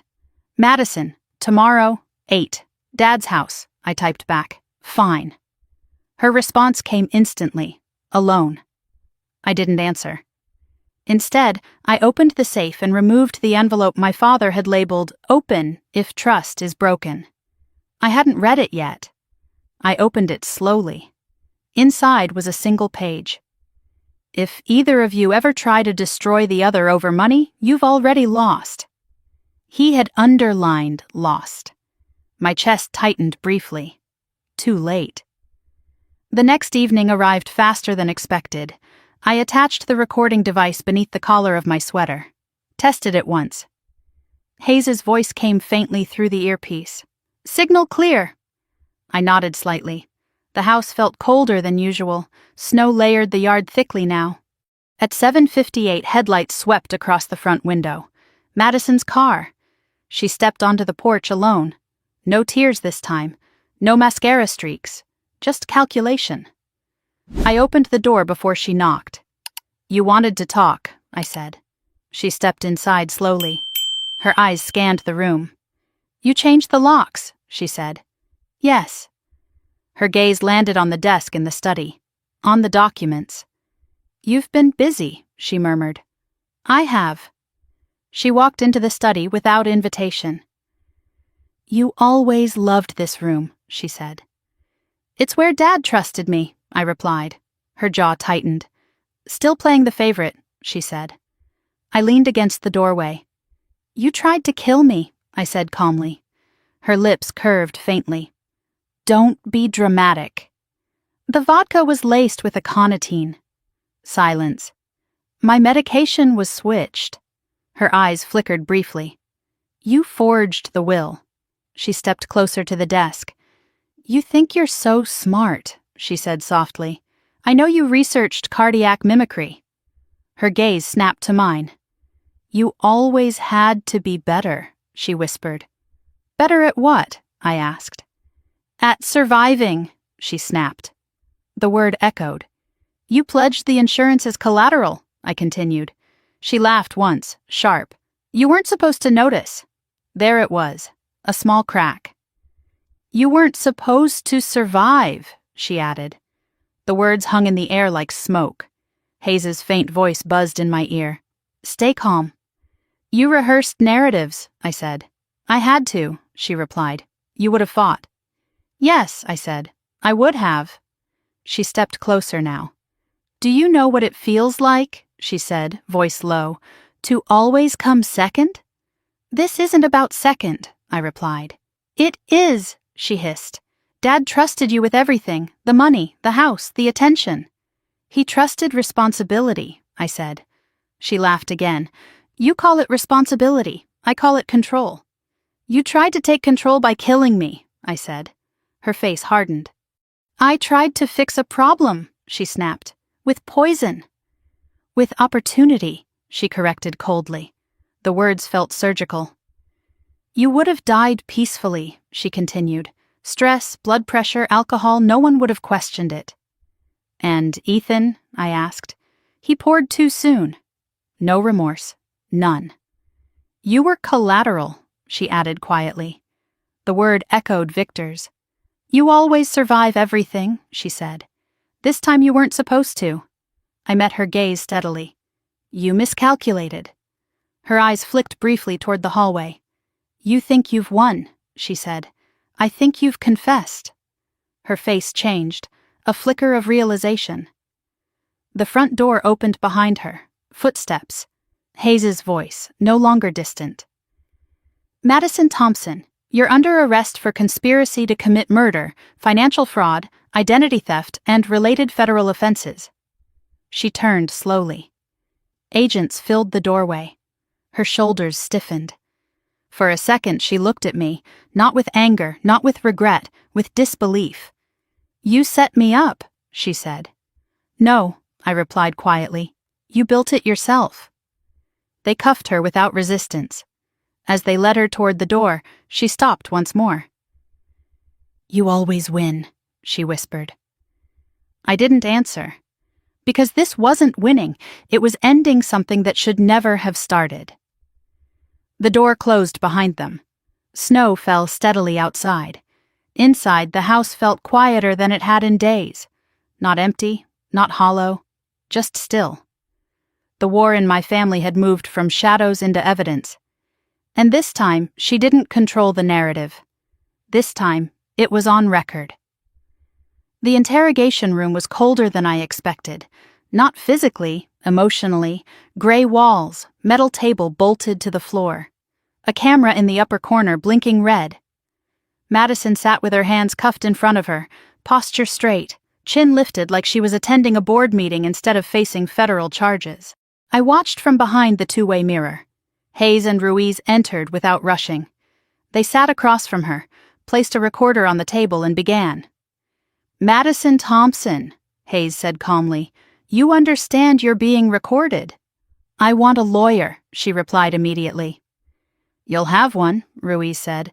"Before that, we're offering you the opportunity to clarify certain facts." Madison leaned back slightly. "There's nothing to clarify," she said. Ruiz slid a printed transcript across the table, highlighted in yellow. "You weren't supposed to survive." Madison's eyes flicked down for half a second. Then back up. "You recorded me," she said, almost impressed. "Yes," Hayes replied. She inhaled slowly. Context matters, she said. Then give us context, Ruiz replied. Madison glanced toward the mirror. For a split second I thought she knew I was there, but she couldn't, could she? You're twisting a private argument, Madison said. My sister has always been dramatic. Hayes didn't blink. You researched aconitine, he said, for 2 months. Silence. You logged into her attorney system from your apartment, Ruiz added. Twice. Madison's jaw tightened. You switched her prescription medication, Hayes continued. Your fingerprints are on the bottle. She exhaled sharply. You can't prove that, she said. We can, Ruiz replied calmly. Hayes slid another sheet forward. Bank transfers, gambling transactions, offshore accounts, $400,000 owed. Madison stared at the numbers. Financial stress doesn't equal murder, she said. No, Hayes agreed, but financial stress combined with poison and a forged will does. Madison's composure flickered for the first time. You don't understand, she said quietly. Help us, Ruiz replied. She laughed once, hollow. Help you? She said. You think this is about you? Hayes leaned forward slightly. Tell us what it's about. She hesitated. For the first time, her hands trembled slightly against the metal cuff. She always had everything, Madison said. Your sister? Ruiz asked. Yes. She had discipline, Hayes said. She had responsibility. She had attention, Madison snapped. Dad worshipped her. I watched through the glass, my chest steady. He trusted her, she continued. He gave her control of the finances, the house, the paperwork. Because you left, Ruiz said quietly. I needed space, Madison shot back. You needed money, Hayes corrected. Silence. Madison looked at the table again. You don't know what it feels like, she said, to always be the second choice. This isn't about childhood, Hayes replied. It is, she insisted. It's always been. Ruiz folded her hands calmly. Did you put aconitine in the vodka? She asked directly. Madison looked up slowly. No. Did you switch her medication? Hayes asked. No. Did you alter the will? Ruiz asked. Silence. Her breathing changed slightly. I asked about probate timelines, she said carefully. That's not illegal. You impersonated your sister, Hayes said. I sent an email, she corrected. That's not murder. Hayes slid the enhanced security image across the table. Her figure, baseball cap, entering Whitaker's office at 2:23 in the morning. Madison's lips parted. That's not clear, she said. It's you, Ruiz said quietly. Silence again. Through the glass, I watched her posture shift, not collapse, recalculate. You don't have proof I poisoned anything, she said finally. Hayes leaned back slightly. Victor Russo does. That name landed harder than anything else. Her eyes flashed. He's lying, she said immediately. He's cooperating, Ruiz corrected. He's protecting himself, Madison shot back. Yes, Hayes agreed. And you're protecting yourself. Madison's jaw clenched. You don't get it, she whispered. Then explain, Ruiz said. Madison looked toward the mirror again. For a brief second, her gaze felt like it pierced through the glass. She always survives, she said softly. The words were barely audible. And this time, Hayes prompted. Madison's lips trembled. I just needed one thing to work, she said. There it was. Not a full confession, but not denial. You needed her to die, Ruiz said gently. Madison's eyes snapped up. No, she said quickly. I needed the pressure to stop. By eliminating her, Hayes replied. She shook her head rapidly. You're twisting it. Hayes slid Lily's statement summary onto the table. Madison stared at it. She's a child, she whispered. She heard you say insurance clears fast, Ruiz said. She misheard. She heard you say once Riley's gone, Hayes continued. Madison's composure cracked. She wasn't supposed to be part of this, she said. The room went silent. Ruiz leaned forward slightly. Part of what? She asked softly. Madison froze. The realization hit her face too late. Part of this. Hayes's voice stayed level. Part of the plan? Madison's breathing quickened. I didn't mean... You didn't mean for Ethan to drink it, Ruiz said. Madison closed her eyes briefly. That wasn't supposed to happen, she whispered. There it was, the pivot. You meant for Riley to drink it, Hayes said. Madison's shoulders slumped just slightly. I thought it would be quick, she said. Silence swallowed the room. You thought what would be quick? Ruiz asked. Madison opened her eyes. For once, she said bitterly, I thought it would be fair. Fair. You researched dosage, Hayes said. Madison's lips parted. You planned around her blood pressure, Ruiz added. I didn't want her to suffer, Madison said. The words were chilling. You wanted her to die cleanly, Hayes said. Madison didn't answer. She stared at the table. You forged the will, Hayes continued. You positioned yourself as sole beneficiary. She had everything, Madison whispered. And that justified murder? Ruiz asked quietly. Madison's head snapped up. I didn't think they'd look that closely, she said. The room stilled. You assumed grief would shield you, Hayes said. She swallowed. Yes. The word was barely audible. Hayes glanced at Ruiz. Ruiz nodded slightly. You understand this constitutes admission of premeditated intent, Hayes said calmly. Madison's eyes widened. I didn't... You acknowledged planning, Ruiz said. Research, timing, outcome. Madison's face drained of color. I didn't want it to look like murder, she whispered. There it was. Full, clear, documented. Behind the glass, I exhaled slowly. Not relief, not triumph. Finality. Madison slumped back in her chair. They never choose me, she said hollowly.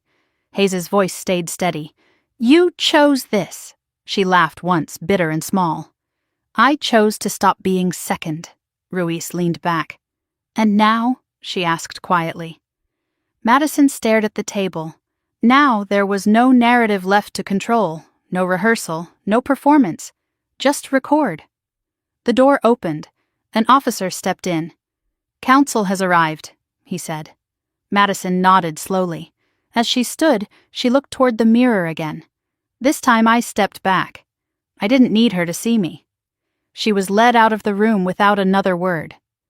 Hayes and Ruiz exited moments later. Hayes entered the observation room where I stood. You heard it, he said. Yes. She acknowledged planning, intent, and concealment, Ruiz added. Yes. Are you all right? Hayes asked.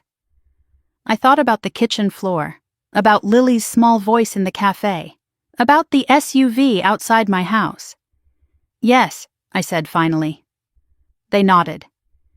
This moves forward to federal prosecution, Hayes said. It should, I replied. As I walked out of the building into the cold night air, snow had stopped. The sky was clear, sharp. For the first time since the funeral, the noise inside my head quieted. Not because the betrayal hurt less, but because it was no longer hidden. Madison had always believed she could rewrite the narrative, that if she controlled timing and emotion, she controlled outcome. Tonight the outcome was recorded, not whispered, not implied, recorded. And this time, survival wasn't luck, it was documented truth. The courtroom felt smaller than the interrogation room. Wood-paneled walls, the faint scent of old paper and polished benches. A federal seal mounted behind the judge's chair, everything orderly, structured, final. Madison sat at the defense table in a navy blazer that looked too formal for someone facing first-degree attempted murder charges. Her wrists were uncuffed now, her posture was straight, composed. I sat behind the prosecution team, hands folded in my lap, listening to the quiet murmur of spectators settling into place. Ethan was beside me. He still moved carefully, slower than usual, but he insisted on being there. I'm fine, he'd said that morning. I'm not missing this. The judge entered. Everyone stood. Proceedings began without theatrics. Charges were read formally: attempted murder in the first degree, inheritance fraud, identity theft, criminal conspiracy tied to organized gambling operations. Madison didn't look at me when the charges were spoken. Her attorney rose. "We enter a plea of not guilty at this time," he said calmly. Of course. Plea bargains were leverage. Truth was strategy. The prosecutor stood next. "We intend to demonstrate premeditation over a 2-month period," she said. "We will present evidence of poison acquisition, prescription tampering, forged legal documents, and recorded admissions." Recorded admissions. Madison's fingers tightened briefly on the edge of the table. The judge scheduled trial dates, pre-trial motions, evidence hearings. The machinery of justice moved steadily, unemotional. After the session adjourned, Madison was escorted toward the holding area. She glanced up once. Our eyes met. There was no apology in her expression, no regret, only calculation. "You didn't have to do this," she said quietly as officers paused beside her. I stepped closer, ignoring the warning look from one of the marshals. "You did," I replied. She shook her head faintly. "You could have walked away." "From what?" I asked. "From making this public. You made it public the moment you poisoned my kitchen." Her jaw tightened. "They won't understand," she said. "They already do." She was led away before she could respond. The hallway outside the courtroom buzzed with low conversation. Reporters lingered near the exit doors, microphones visible, cameras discreet but ready. "Ms. Thompson," one called gently as I stepped into the corridor, "do you have a statement?" I didn't slow down. "No." "Do you believe justice is being served?" another asked. I stopped for half a second. "I believe accountability matters," I said simply. Then I kept walking. Outside, the winter air was sharp and clean. Snow from the previous night clung to the edges of the courthouse steps. Ethan exhaled slowly beside me. "She didn't look scared," he said. "She's not," I replied. "Should she be?" "Not yet." He studied my face. "You're steady," he observed. "I've had practice." We drove back toward Eugene in silence. The highway stretched gray and open ahead of us. My phone buzzed. Larson. "She'll likely seek a plea deal once her attorney reviews the full evidence," he said. "Will you recommend it?" I asked. "That depends." "On what?" "Whether she cooperates further against the betting network." I looked out at the passing trees. "She won't," I said. "Why are you sure?" "Because she still believes she's justified." Larson was silent for a moment. "You're probably right," he said. After we ended the call, Ethan reached for my hand. "You okay?" he asked. "Yes." It was true. The anger that had burned hot in the first days after the hospital had cooled into something steadier, controlled, focused. When we pulled into the driveway of my father's house, I noticed fresh tire tracks in the snow near the curb, different from the patrol car earlier. Wider, heavier vehicle. I slowed. "You see that?" Ethan asked quietly. "Yes." We didn't get out immediately. Instead, I scanned the street. Quiet. No visible cars idling. No headlights. The house looked undisturbed. Still. I parked but didn't turn off the engine right away. "You want me to call someone?" Ethan asked. "No." I stepped out and walked toward the front door. The reinforced deadbolt remained intact. No scratches, no forced entry. But the mailbox hung slightly open. I opened it carefully. Inside was a plain white envelope. No postage, no address. Just my name written in block letters. I brought it inside and locked the door behind us. Ethan watched from the kitchen as I opened it. Inside was a single photograph. Me, standing outside the Federal Building earlier that day. Taken from across the street, close enough to see my face clearly. On the back, one sentence: "You're still collateral." The paper felt cold in my hand. Ethan stepped closer. "Is that from them?" he asked. "Yes." "Madison's in custody," he said. "This isn't Madison," I replied. He understood immediately. Victor's network, pressure, retaliation.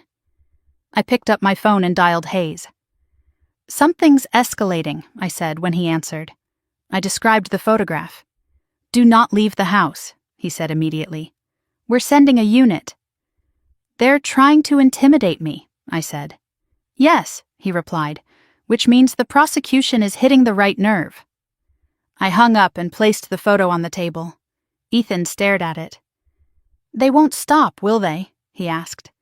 "They will," I said calmly, "when it becomes too expensive not to." He studied my face again. "You're not afraid," he said. "I am," I replied honestly. He blinked. "But fear doesn't decide," I added. Snow began falling again outside the window. Soft. Quiet. I walked into the study and placed the photograph beside the forged will. 2 attempts to control outcome. 2 failures. My father's framed photo sat on the desk, his eyes steady even in still image. "If either of you ever try to destroy the other over money, you've already lost," his words echoed. Madison had lost long before the courtroom, before the vodka, before the forged email. She had lost when fairness became entitlement, when entitlement became justification. A knock sounded at the door. Federal agents. They photographed the envelope, collected fingerprints, installed temporary surveillance across the street.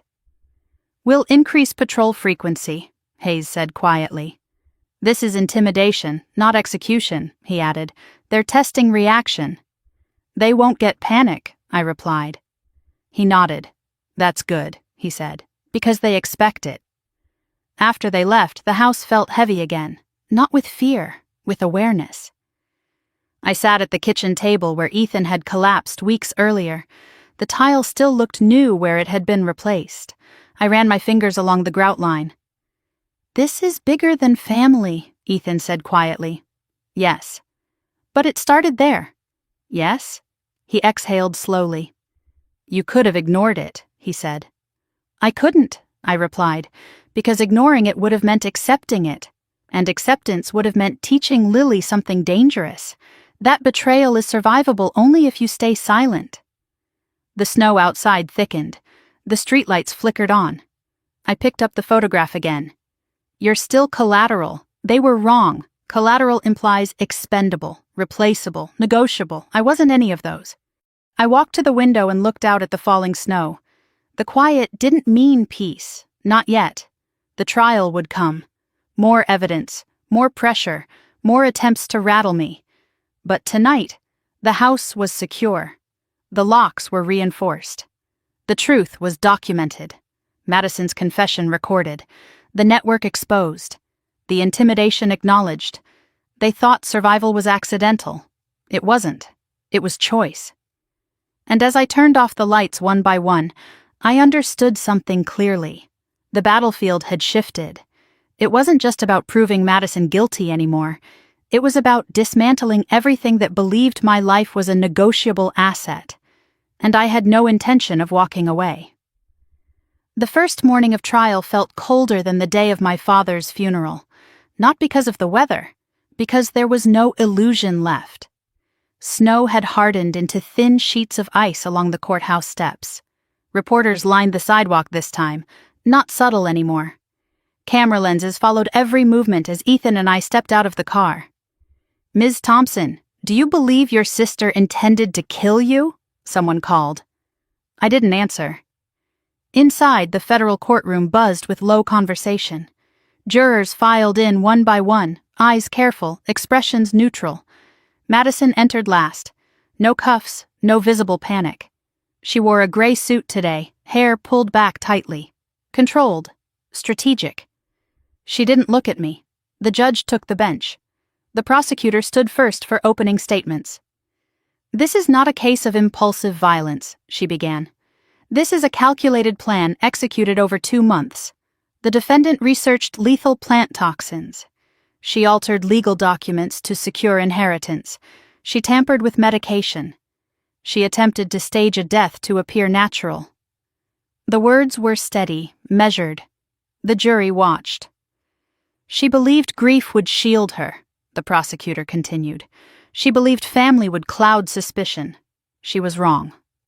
Madison's attorney rose next. "This is a tragedy fueled by misunderstanding," he said calmly. "Financial stress does not equal murder. Research does not equal action. We ask you to consider reasonable doubt." Reasonable doubt. I had lived in doubt for weeks. Now it had a courtroom. The prosecution called its first witness, Dr. Karen Holloway. She walked to the stand with quiet composure. "Dr. Holloway," the prosecutor began, "did you examine the defendant's sister's prescription medication?" "Yes," she replied. "What did you find?" "The medication had been replaced with a stronger hypotensive agent not prescribed to Ms. Thompson." "And the effect, if combined with alcohol?" "It could result in severe hypotension, cardiac arrhythmia, or death." The courtroom was silent. "Was this substitution accidental?" "No." Madison's attorney stood. "Doctor, is it possible a pharmacy error occurred?" Dr. Holloway held steady. "No. The imprint codes did not match the prescription. This was deliberate substitution." Next came the pharmacy manager. Surveillance footage played on a monitor. Madison visible near the prescription counter, lingering, waiting. Her attorney objected. "Being present is not tampering," he argued. The judge allowed the footage. The jury watched carefully. I watched Madison's face, still controlled, still steady. Victor Russo was called next.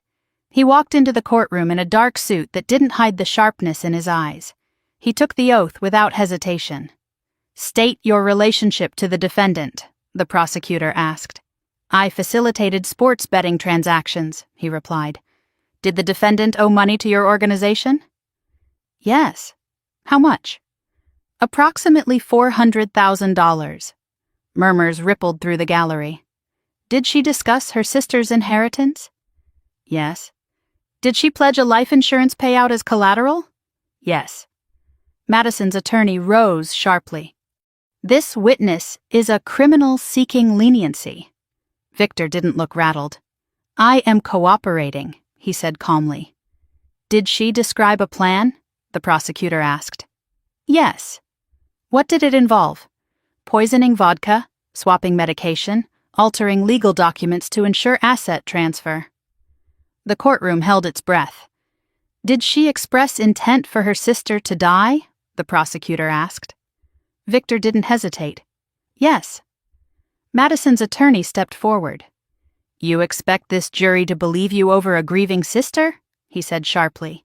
Victor met his gaze. "I expect them to believe evidence." The prosecutor then played the audio recording from my father's study. Madison's voice filled the room. "You weren't supposed to survive." The words landed like a hammer. I kept my eyes forward. Madison's face remained composed, but her fingers curled tightly around the edge of the table. She always survives everything. This time she wasn't supposed to. Her voice echoed again. The jury shifted in their seats. The prosecution called Lily's father next. He described Madison's erratic behavior. Late-night phone calls, financial panic, statements about becoming rich before Christmas. The defense tried to frame it as stress, overwhelm, misinterpreted frustration. But the layers were too structured, too aligned. The prosecutor concluded the day with the enhanced security footage from Harold Whitaker's office. 2:23 in the morning. Madison entering the building. 8 minutes inside. The forged will displayed beside the original. The jurors leaned forward. The defense objected again. Speculation, circumstantial. The judge overruled. When court recessed for the day, I felt something shift, not relief, momentum. Madison was escorted out without speaking. Outside, the air felt sharper. Reporters waited again. "Ms. Thompson, do you feel vindicated?" "No," I said quietly. Vindication implied satisfaction. This was not that. Ethan walked beside me slowly. "You held steady," he said. "So did you," I replied. He squeezed my hand lightly. At home, the surveillance vehicle still sat discreetly across the street. Federal presence visible now. Less shadow, more deterrent. I stepped inside and closed the door behind us. The house felt quieter tonight, less invaded, more grounded. I walked into the study and sat in my father's chair. The trial wasn't over. More witnesses would come: forensics, digital analysts, financial experts.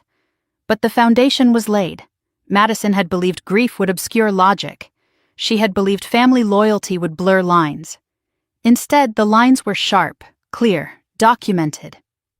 My phone buzzed. A message from Hayes. "Strong day," I typed back. "She'll try to spin tomorrow." "Likely," he replied. I set the phone down and looked at the envelope labeled "Open if trust is broken." Trust had broken long ago. This wasn't about winning. It wasn't about revenge. It was about stopping something before it became generational. Lily would testify soon. That weighed heavier than any courtroom exchange, an 11-year-old carrying adult consequences. I closed my eyes briefly. The snow outside began again, quiet and steady.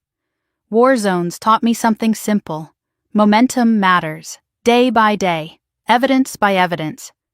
Truth layered carefully until denial collapses under its own weight. Madison still believed she was misunderstood. But misunderstanding doesn't research poison. Misunderstanding doesn't forge signatures at 2:23 in the morning. Misunderstanding doesn't pledge a sister's death as collateral. Tomorrow, more pieces would fall into place. Tonight, the house remained secure. The trial had begun. And for the first time since that glass shattered on my kitchen floor, the truth was no longer hidden in whispers. It was spoken aloud, under oath, in record. And that changed everything. The second week of trial began with forensic evidence, cold, precise, unemotional. A toxicologist took the stand first, a woman in her early 50s with steady hands and a voice that never wavered. "We identified aconitine in the vodka bottle recovered from Ms. Thompson's residence," she said. "How certain are you?" the prosecutor asked. "Beyond scientific doubt." "And the concentration?" "High enough to induce fatal arrhythmia in a healthy adult, higher risk in individuals with underlying cardiovascular conditions." My name wasn't spoken, but the implication hung in the air. The prosecutor stepped closer. "Would symptoms present quickly?" "Yes, within 30 to 60 minutes. The jury shifted slightly. "That aligns with the timeline of Mr. Miller's collapse?" she continued. "Yes." The defense attorney rose slowly. "Doctor, aconitine is a plant-based compound, correct?" "Yes." "Is it commonly found in over-the-counter products?" "No." "Could accidental contamination occur?" "Not at this concentration." The defense paused. "Is it possible someone other than the defendant introduced the toxin?" The toxicologist didn't blink. "Possible in theory, but we found no evidence of external tampering beyond the bottle's reseal marks." "Reseal marks," the phrase echoed sharply. Next, the prosecution called a digital forensic analyst. He projected screen captures onto a large monitor. Search history, dosage thresholds, cardiac mimicry, symptoms resembling natural heart failure. The timestamps were clear. 2 months before the funeral. Multiple sessions. The analyst zoomed in on a specific search term. "How to mask poison as heart attack." A quiet ripple moved through the gallery. "Whose device?" the prosecutor asked. "Registered to Madison Thompson." The defense stood immediately. "Is it possible someone else used her laptop?" "Yes," the analyst admitted. "Is there evidence someone else did?" "No." The analyst clicked again. Login records from Whitaker's office server. IP address traced to Madison's apartment in Seattle. 2 separate entries. Late night, 2:23 in the morning. Duration, 8 minutes. The forged will appeared side by side with the original. The jury leaned forward. "Can you confirm file alteration?" the prosecutor asked. "Yes." "Was the metadata altered to conceal authorship?" "Yes." "Successfully?" "No." The defense tried again. "Is IP tracing 100% accurate?" "It is highly reliable within narrow geographic margins." "Meaning?" "Meaning the login originated from that apartment." Madison stared at the table, still composed, but quieter now. The prosecution rested its forensic portion and called Ethan. My chest tightened as he stood slowly and walked to the witness stand. He moved carefully, still not fully recovered. "State your name," the prosecutor said. "Ethan Miller." "Do you recall the evening of your collapse?" "Yes." "What did you consume?" "Vodka, from a bottle Madison gave Riley." "Who opened it?" "I did." "Why?" "I poured a glass before Riley could." "And what happened next?" "About 40 minutes later, my heart started racing. I felt dizzy. Then I collapsed." "Did you notice anything about Madison's behavior?" Ethan glanced toward the defense table. "She was watching Riley," he said. "Watching how?" "Like she was waiting." "For what?" "For Riley to drink first." The courtroom felt tight. The defense attorney stood. "Mr. Miller, you were under stress. Is it possible your perception was distorted?" "No." "Is it possible you misinterpreted concern as something else?" "No." "Do you dislike the defendant?" Ethan didn't hesitate. "I don't dislike her," he said, "but she tried to kill the woman I love." Silence. The defense shifted tone. "Is it true you and Riley discussed inheritance concerns before the funeral?" "Yes." "Did you stand to benefit financially from her father's estate?" "Yes." The implication hung. "But not from her death," Ethan added calmly. The defense fell quiet. After Ethan stepped down, the prosecution called Dr. Holloway again to clarify the medication swap. Photographs of the pill bottles were displayed. Imprint codes enlarged. Original prescription versus substituted drug. "Would combining this substituted medication with alcohol increase risk?" the prosecutor asked. "Yes," Dr. Holloway replied. "Dramatically." "And the defendant was aware of Miss Thompson's condition?" "Yes." The defense objected to speculation, sustained, but the jury had heard enough. Mid-afternoon, the prosecution played the audio recording again. Madison's voice. "I thought it would be quick. I didn't want her to suffer. You weren't supposed to survive." Her words filled the courtroom, heavier now after the forensic foundation. The defense approached the bench. Whispered exchange. Then cross-examination began. Ms. Thompson was emotionally overwhelmed, the defense argued to the jury. These statements reflect frustration, not intent. They replayed a smaller segment of the recording. "You always survive everything." They tried to frame it as sibling rivalry, resentment, emotional venting, but then the prosecutor replayed the full admission. "I didn't think they'd look that closely."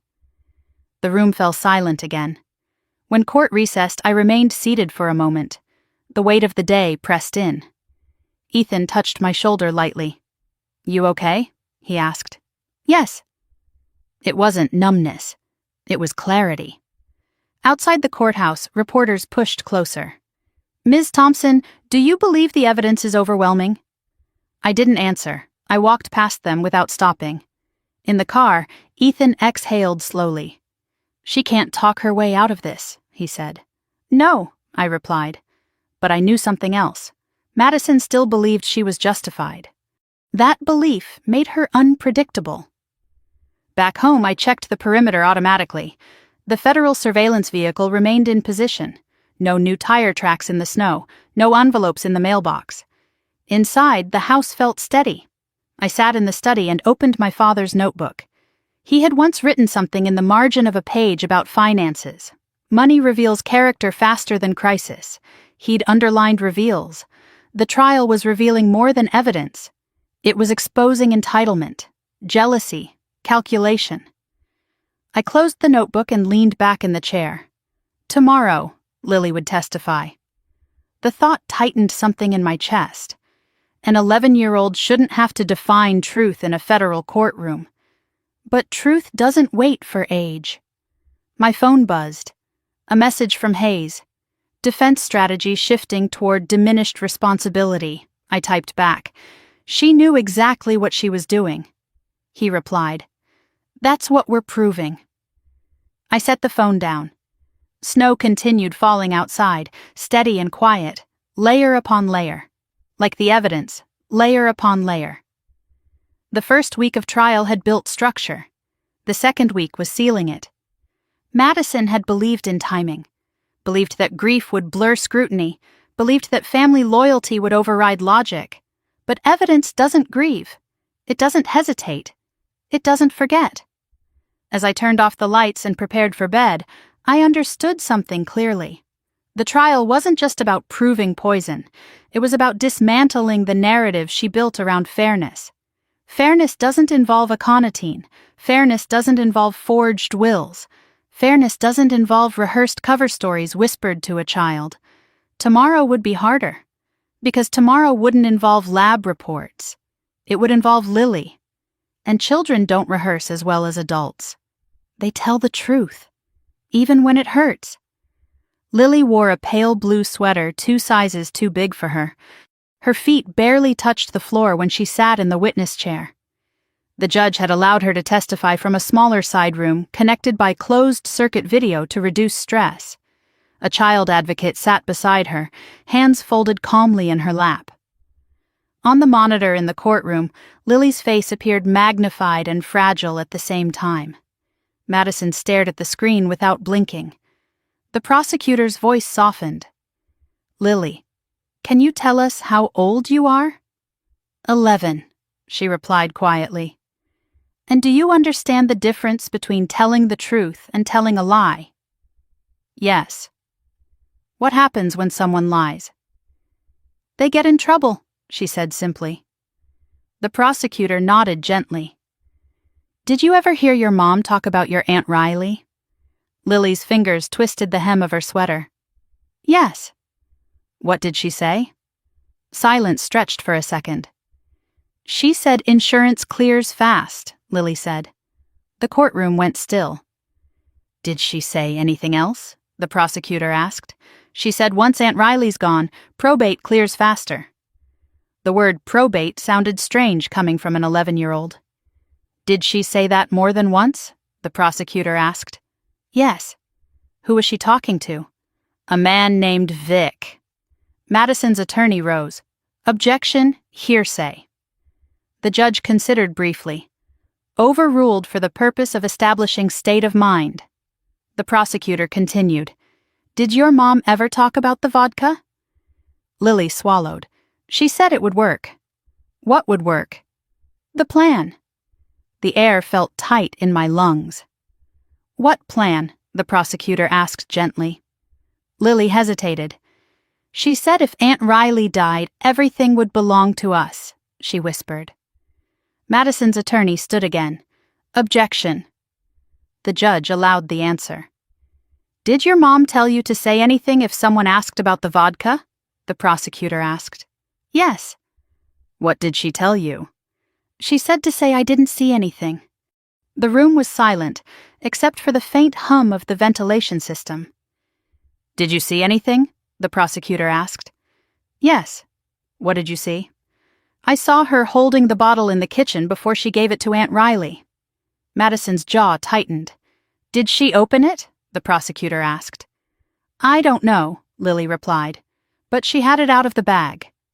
The prosecutor nodded. "Did your mom ever talk about Aunt Riley's medicine?" Lily nodded slowly. "She said alcohol would make it worse." The prosecutor paused. "Did she say what would happen?" "She said it would look natural." The words landed harder than anything else that morning. The defense attorney approached the podium slowly. "Lily," he began softly, "do you love your mom?" "Yes." "Very much?" "Yes." "Do you want her to get in trouble?" Lily's eyes filled slightly. "No." "Is it possible you misunderstood what she was saying?" he asked gently. Lily shook her head. "She practiced what to say," Lily said quietly. "Practiced?" he repeated. "Yes. She said if police asked, I should say we didn't see Aunt Riley much." The defense paused. "You've been talking to Aunt Riley a lot lately, haven't you?" he asked carefully.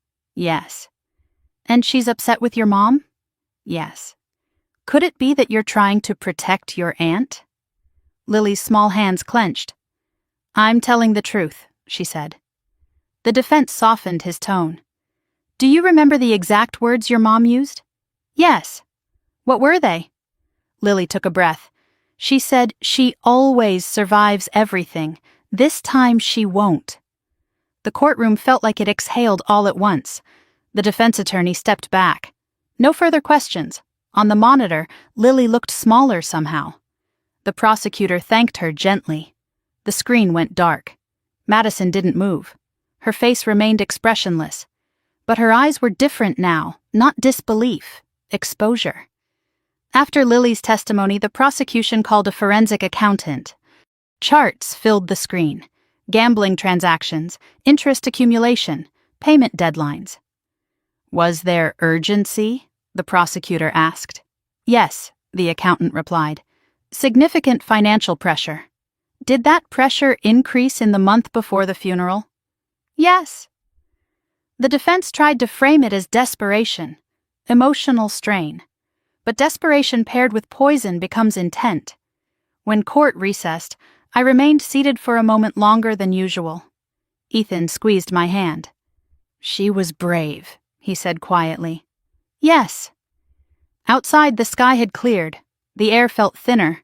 Reporters asked fewer questions today. They had their headline. Child testifies against mother in poisoning trial. I hated that sentence. Back home, I sat in the study and stared at the snow-covered yard. Lily's voice echoed in my head. She said it would look natural. She practiced what to say. She always survives everything. This time she won't. Children don't fabricate legal language. They repeat what they hear. My phone buzzed. Hayes. That was powerful, I typed back. She shouldn't have had to do it. He replied, but she did. I set the phone down. The house felt heavier tonight. Not from fear, from consequence. Madison had involved her child in rehearsed deception. That fact hurt more than the poison. I walked into the kitchen and ran my fingers along the counter. The tile had been replaced where Ethan collapsed, a visible seam in the flooring. Scars remain even after repair. Later that evening, I received a notification. The defense was filing a motion to suppress Lily's testimony, claiming coaching, manipulation. Predictable, I wasn't surprised. Madison would attempt to protect herself even if it meant discrediting her own daughter. Snow began falling again, quiet and steady, layer upon layer, like truth, layer upon layer. Tomorrow the prosecution would play the full recording again. Frame it beside the forensic data, seal it tight. Madison had believed children were liabilities. Instead, Lily became clarity. As I turned off the lights and headed upstairs, I paused at the hallway photo of Madison and me as kids. We were standing in snow, arms linked, smiling. No resentment visible, no entitlement. Just two sisters surviving loss together. I touched the edge of the frame lightly. Somewhere along the way, survival became competition.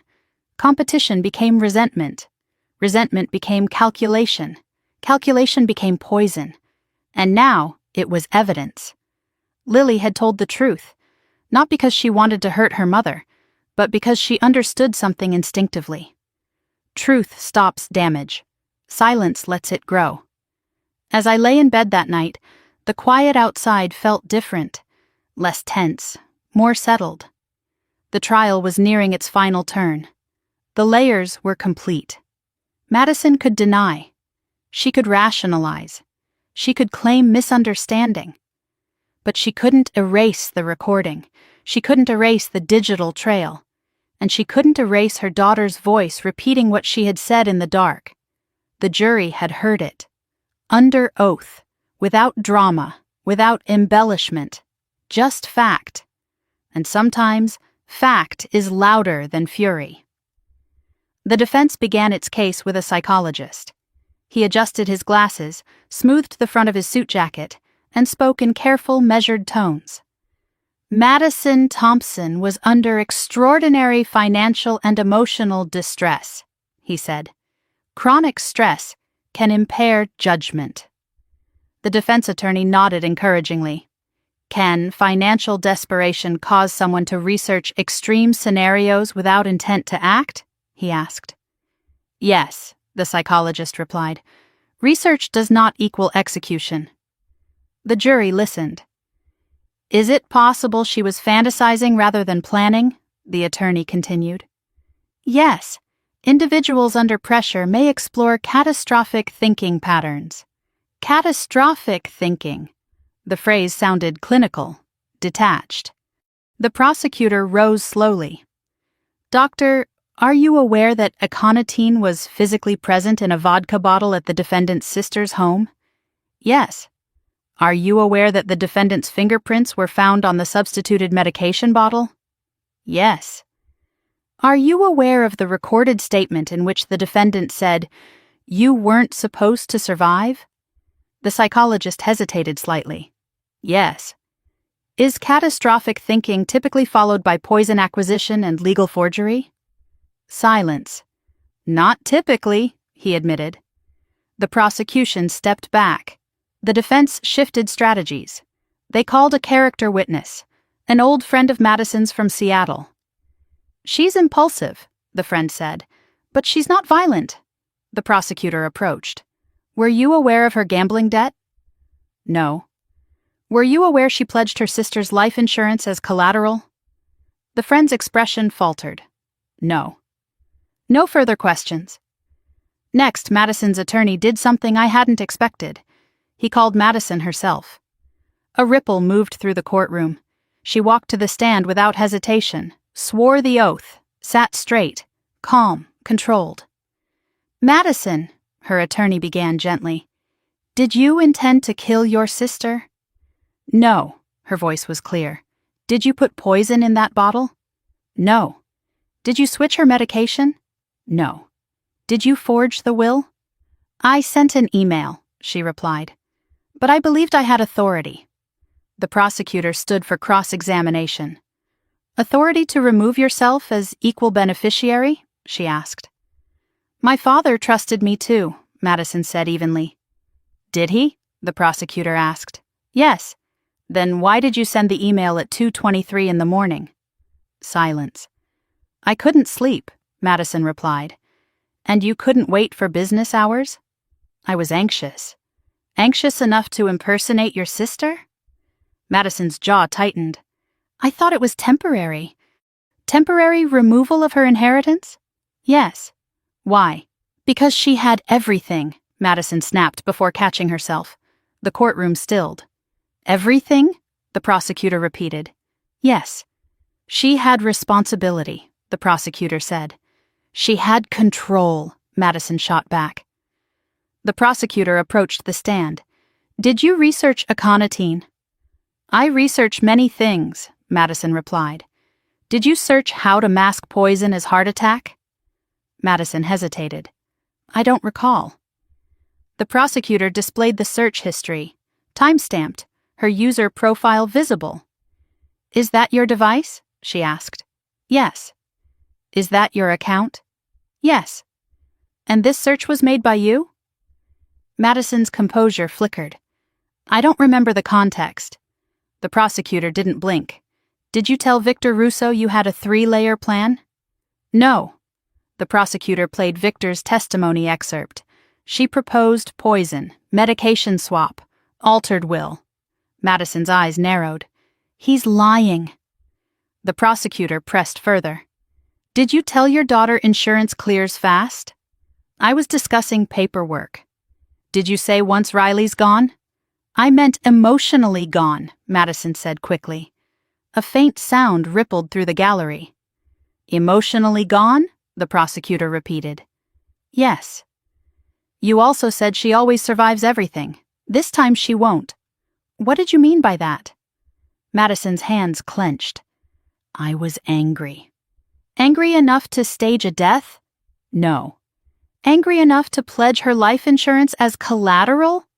Silence. I didn't think she'd actually die, Madison said quietly. The words hung in the air. You didn't think she'd actually die? The prosecutor repeated. I thought it would scare her, Madison said. With poison? The prosecutor asked. I didn't know the dosage would be that strong. You researched dosage thresholds, the prosecutor replied. Madison's voice rose slightly. I was under pressure. From gambling debts? the prosecutor asked. Yes. $400,000? Yes. And you believed your sister's death would resolve that pressure? Silence. I believed the insurance would, Madison said finally. The courtroom went silent. The prosecutor stepped back. No further questions. Madison remained on the stand for a moment longer before stepping down. Her attorney tried to regain ground and redirect.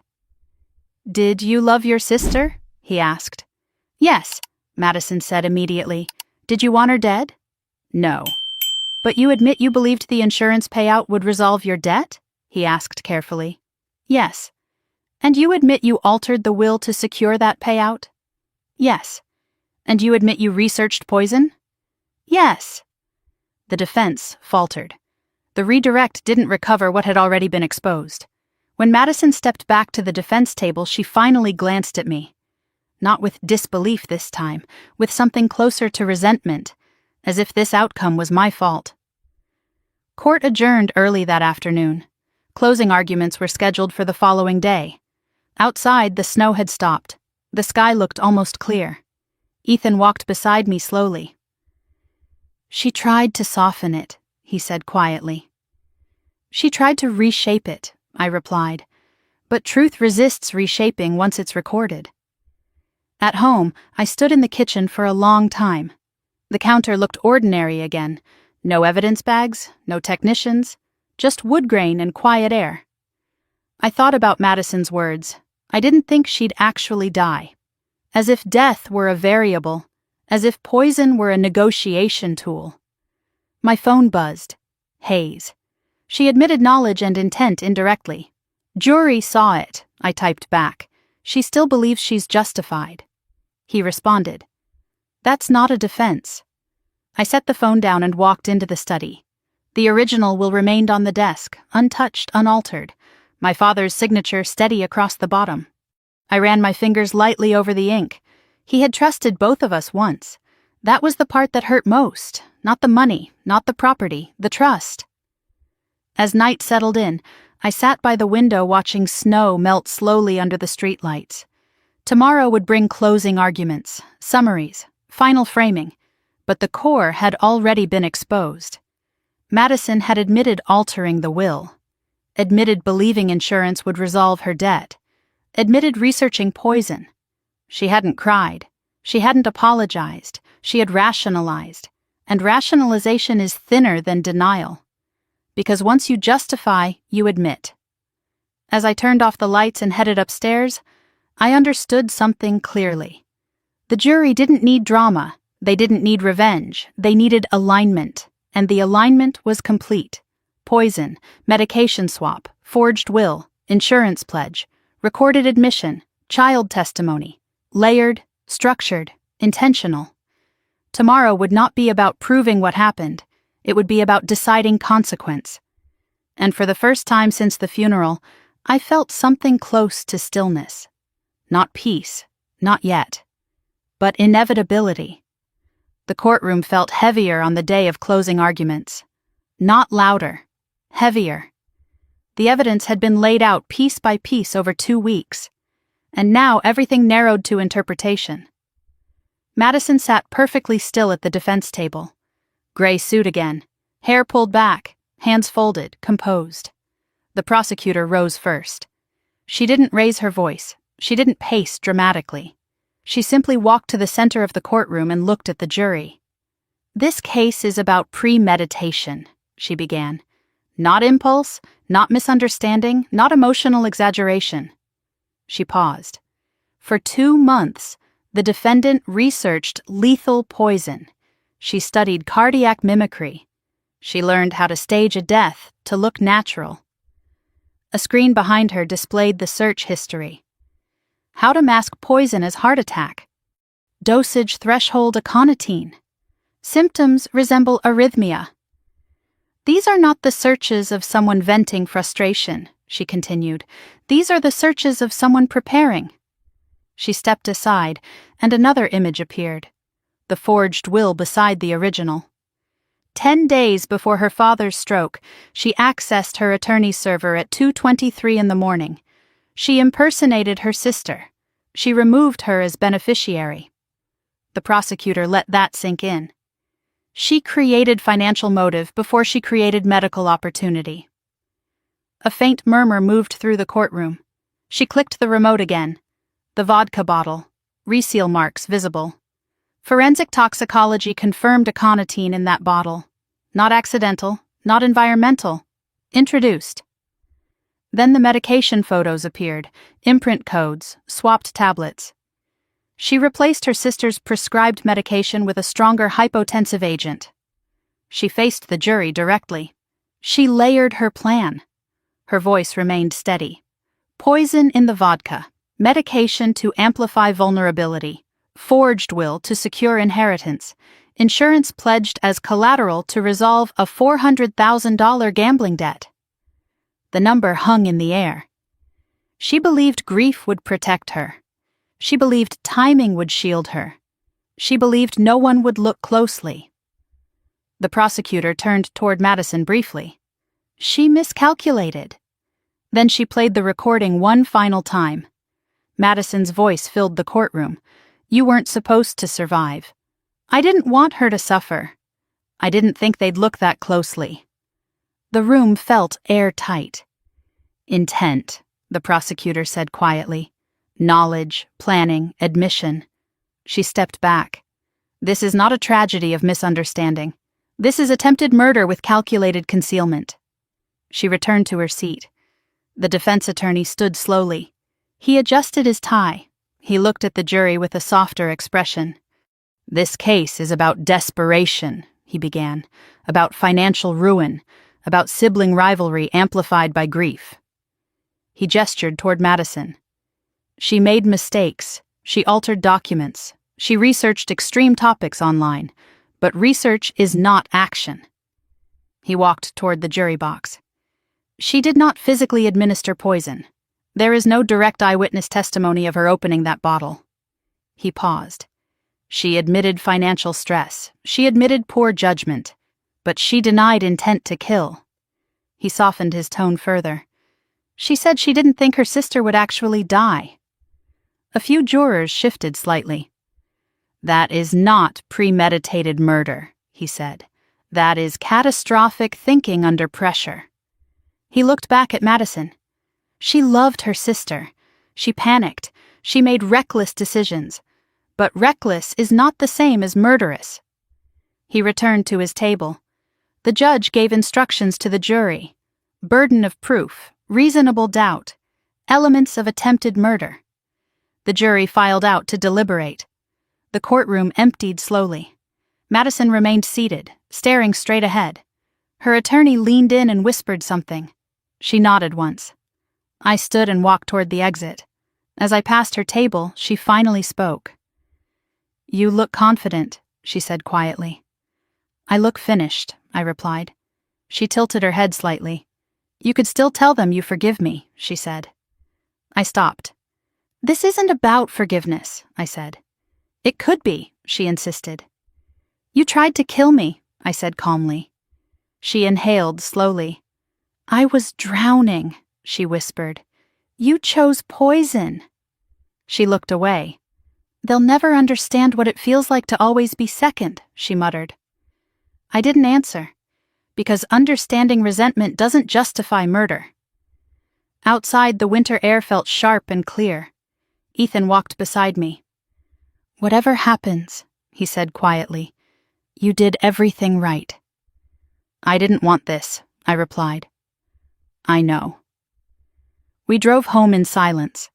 Snow had begun falling again, thin and steady. At the house, I walked straight into the study. The envelope labeled, "Open if trust is broken," sat on the desk. I opened it again. If either of you ever try to destroy the other over money, you've already lost. Lost.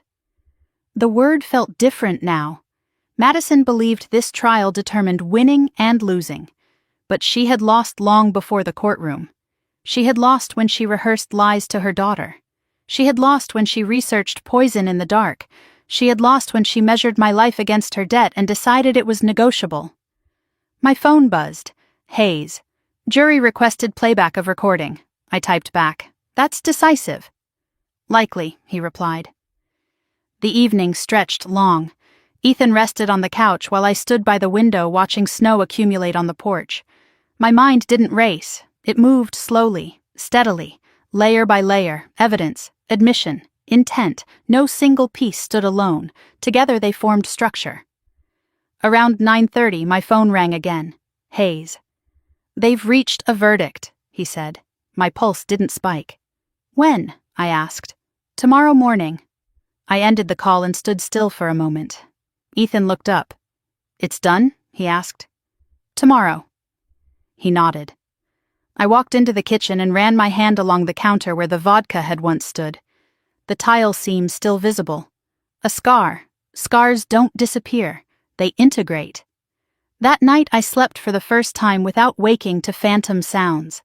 No imagined footsteps. No imagined engines idling outside. Just snow tapping softly against the window. Morning arrived gray and quiet. The courthouse steps were cleared but slick. Reporters were already positioned. This time fewer questions, more anticipation. Inside, the courtroom filled quickly. The jury entered, faces unreadable. The foreperson stood when asked. Has the jury reached a verdict? Yes. The word hung heavy. My hands rested calmly in my lap. Madison sat rigidly. The judge nodded. Please read the verdict. The foreperson unfolded the paper slowly. In the matter of the United States versus Madison Thompson on the charge of attempted murder in the first degree.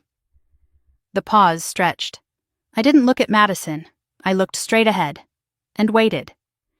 In the matter of the United States versus Madison Thompson on the charge of attempted murder in the first degree, we find the defendant guilty. The word didn't echo. It landed. Heavy. Final. Madison didn't flinch immediately. Her face remained still, almost detached, as if the verdict applied to someone else. The foreperson continued. On the charge of inheritance fraud. Guilty. A faint breath escaped someone in the gallery. On the charge of identity theft. Guilty. The air felt tight.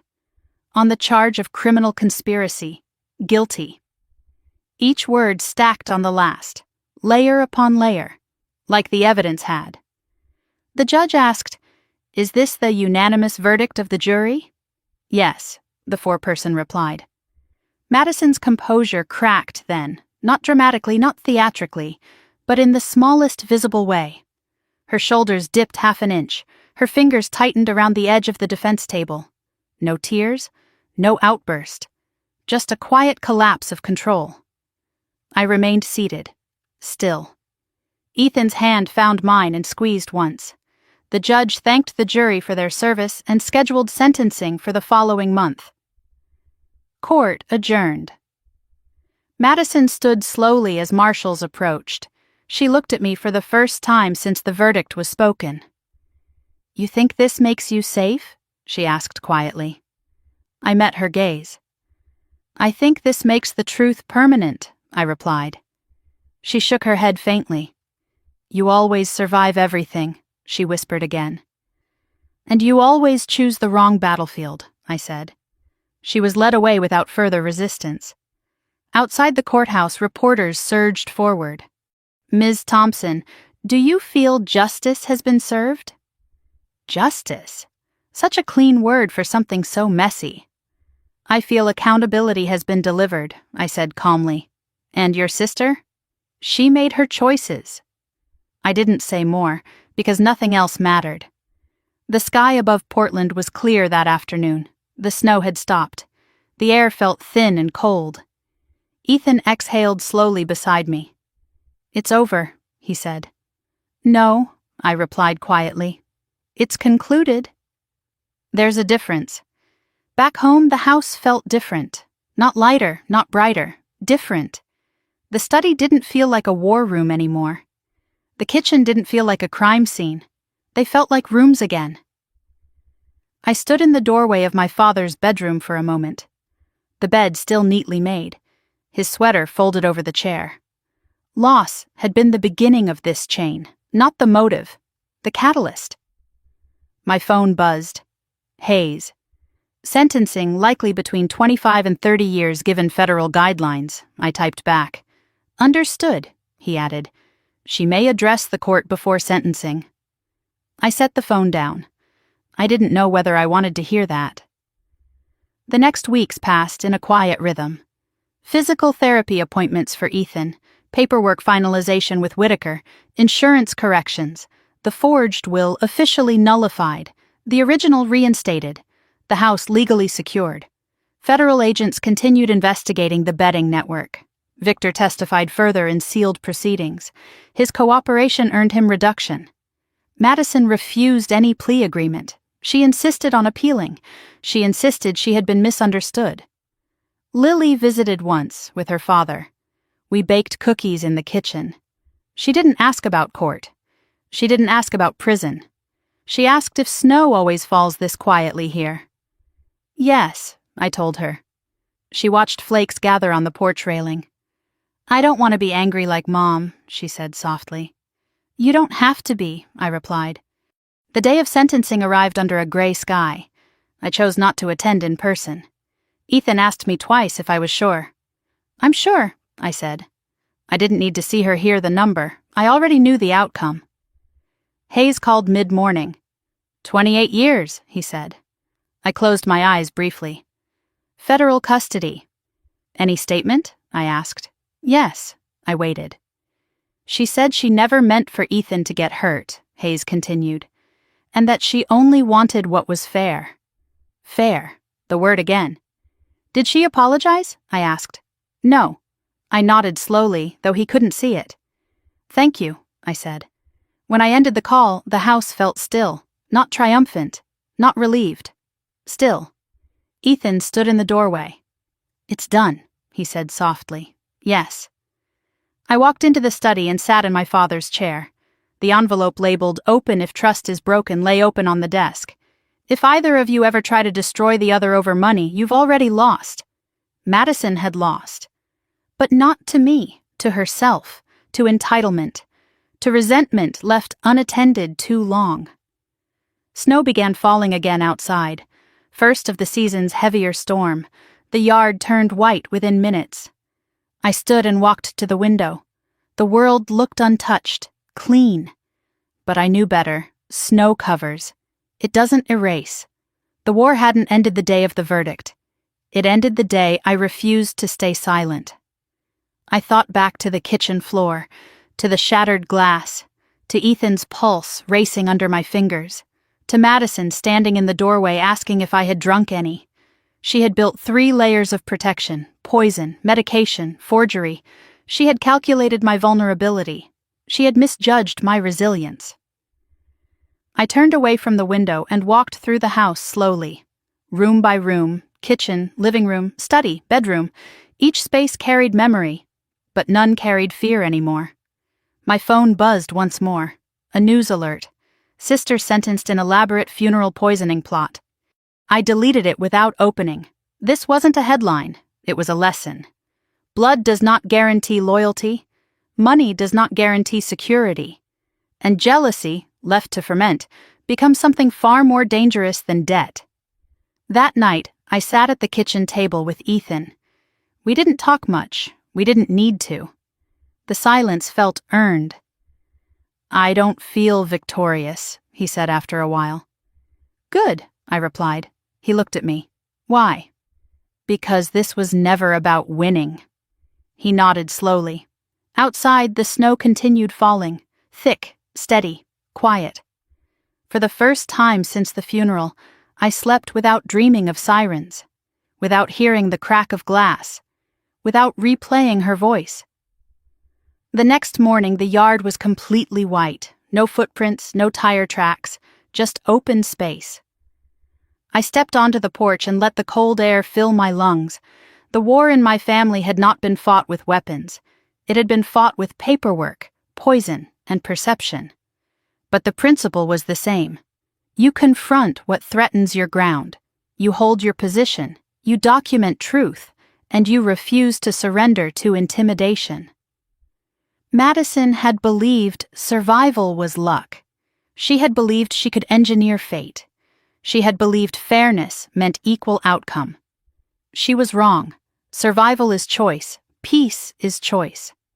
And ending a cycle is choice. I closed the door behind me and walked back into the house. The battlefield was no longer outside. It wasn't in a courtroom. It wasn't in a hospital hallway. It was inside the decision to move forward without bitterness, and that was the only victory that mattered. The snow didn't melt for 3 days. It stayed heavy on the roofline and along the fence, muting the world outside my father's house. Sentencing was over. The verdict was final. But closure is quieter than people think. It doesn't arrive with applause. It arrives in stillness.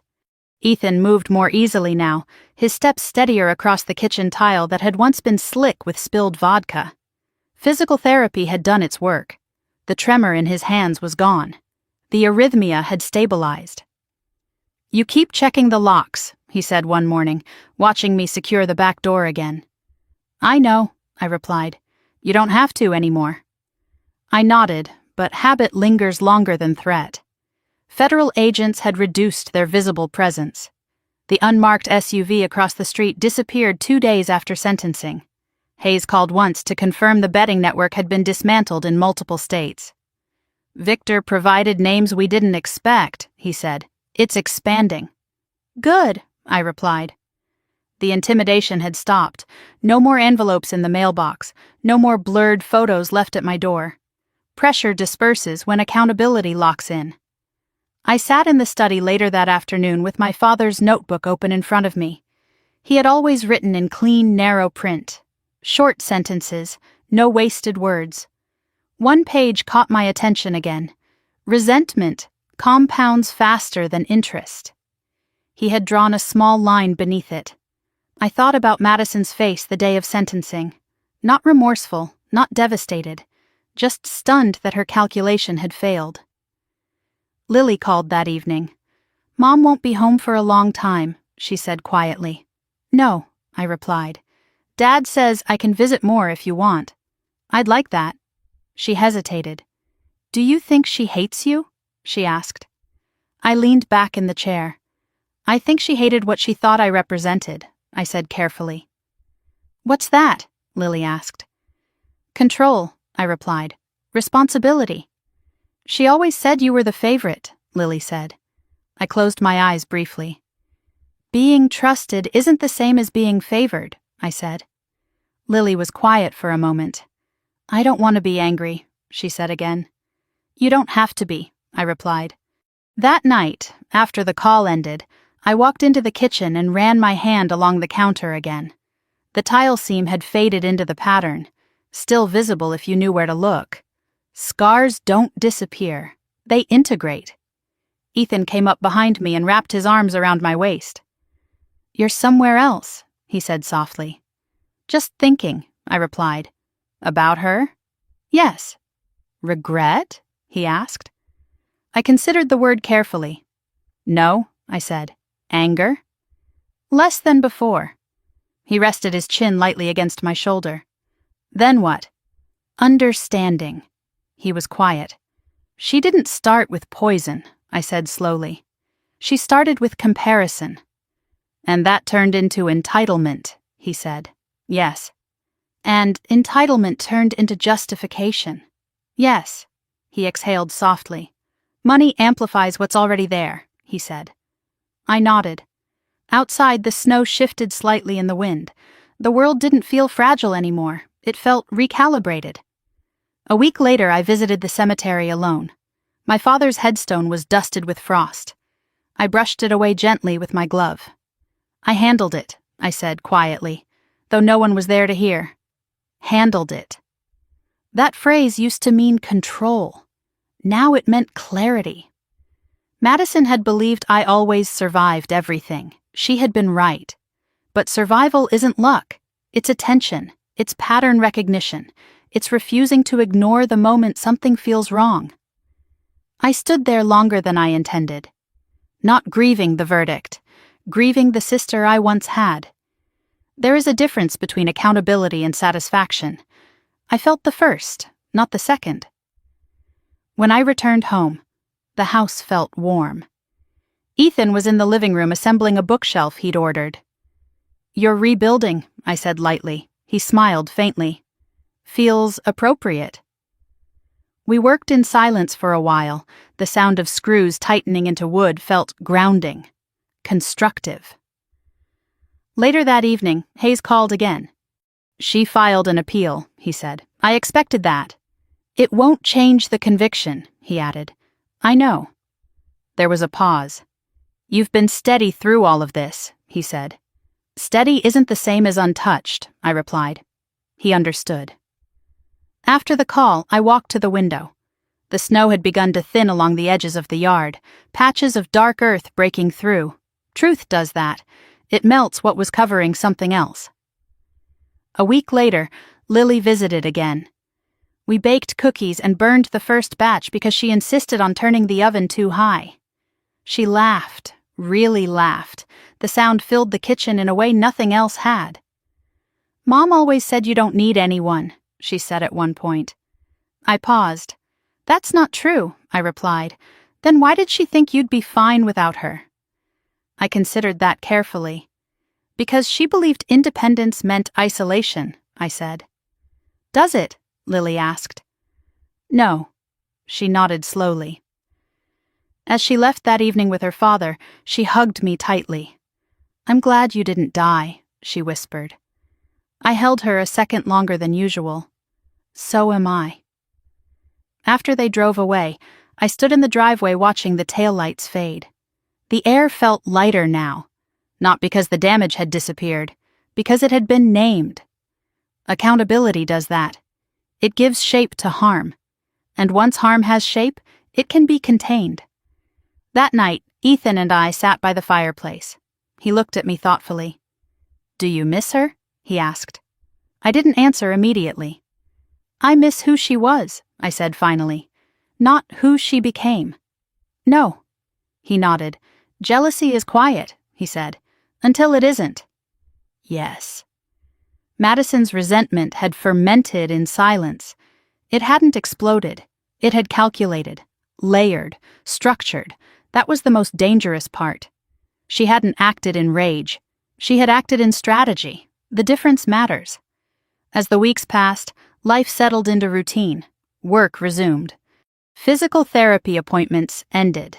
The betting network case moved forward in federal court, separate from Madison's.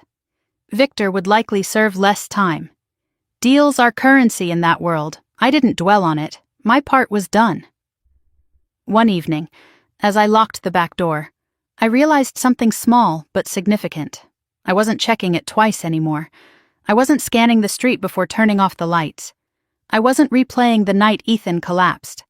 The body learned safety slowly. Mine had begun.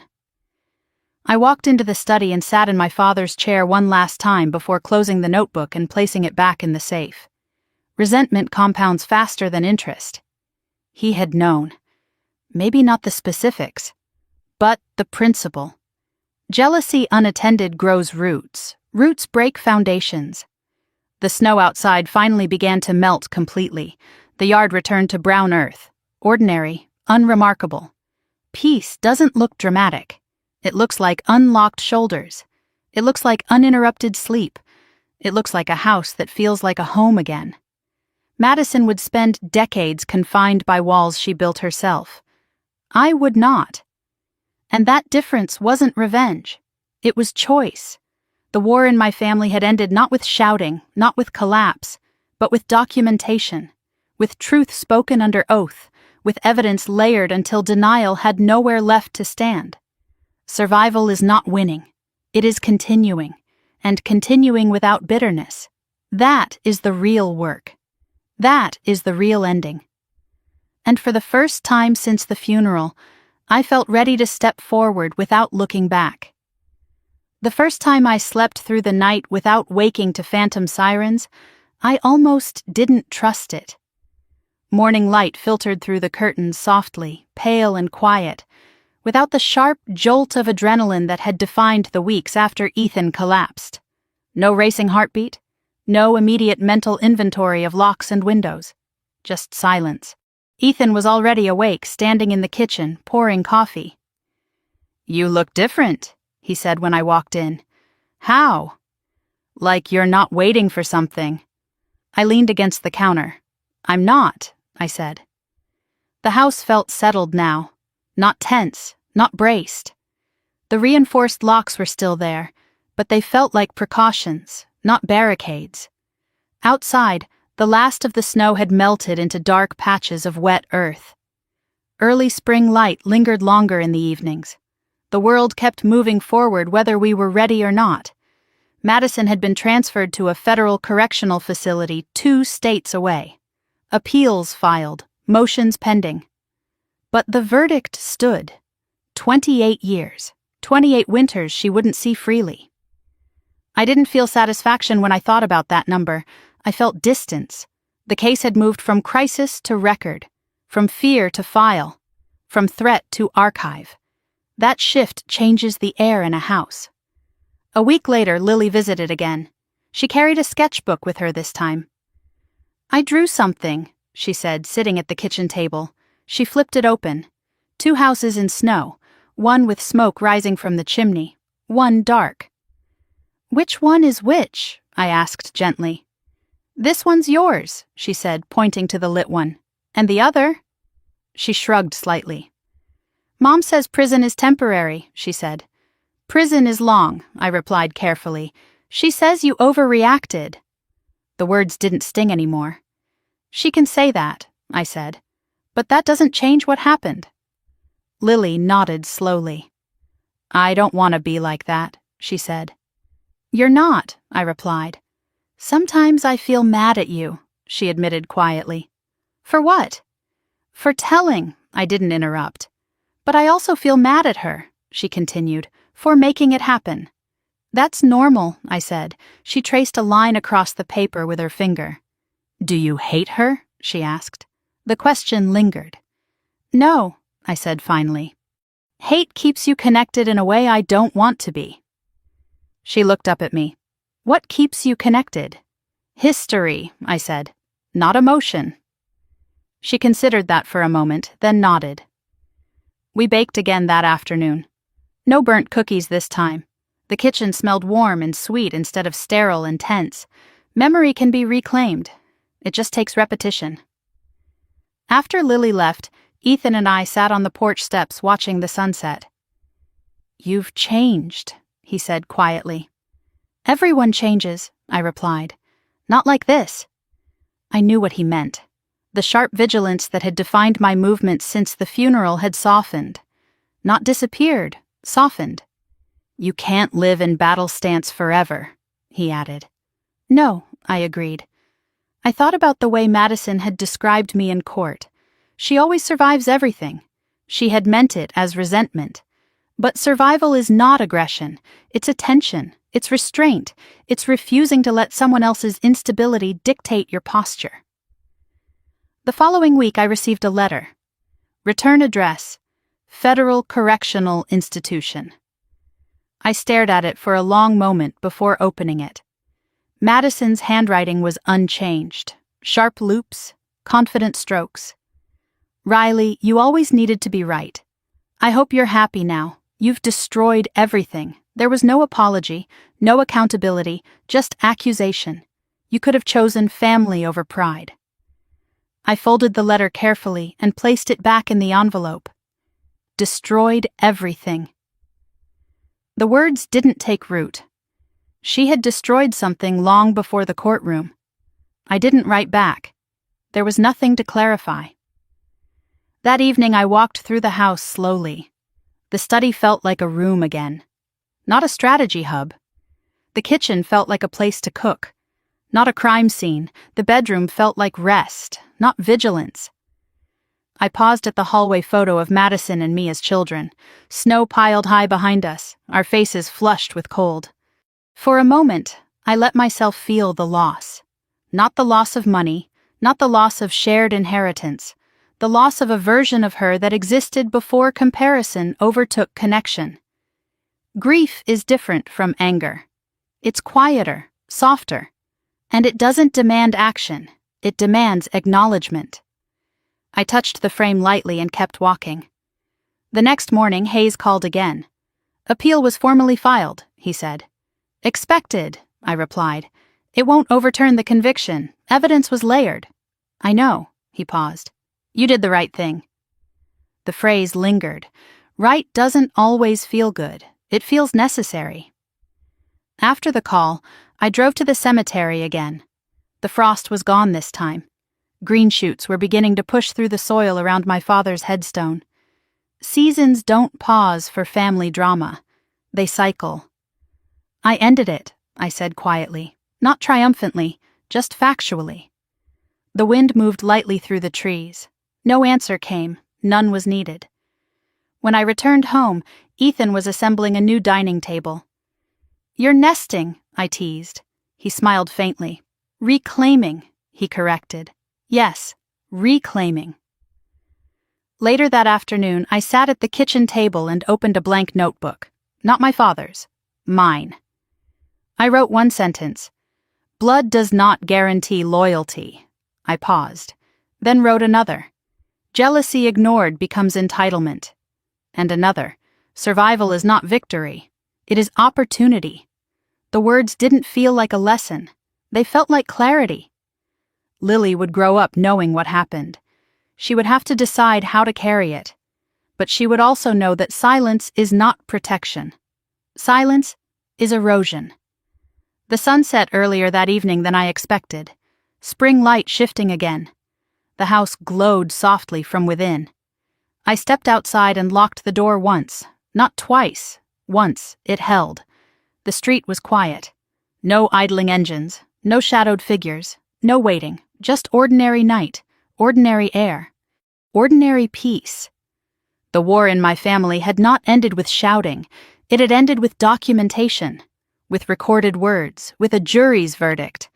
But the real ending had come later, when I stopped replaying it, when I stopped scanning for threat, when I allowed the house to feel like a home again. Madison believed fairness meant equal outcome. She never understood that fairness is rooted in accountability, not entitlement, and accountability is rarely comfortable. But it is clean. That night, as I turned off the last light and climbed the stairs, I realized something simple. I no longer carried her voice in my head. The echo had faded, the snow had melted, the battlefield had closed. And what remained was not revenge, not triumph, just space, space to move forward, space to breathe, space to choose something different. That is what survival becomes when it is no longer under attack. It becomes freedom. And freedom, once reclaimed, does not need to shout. It just exists.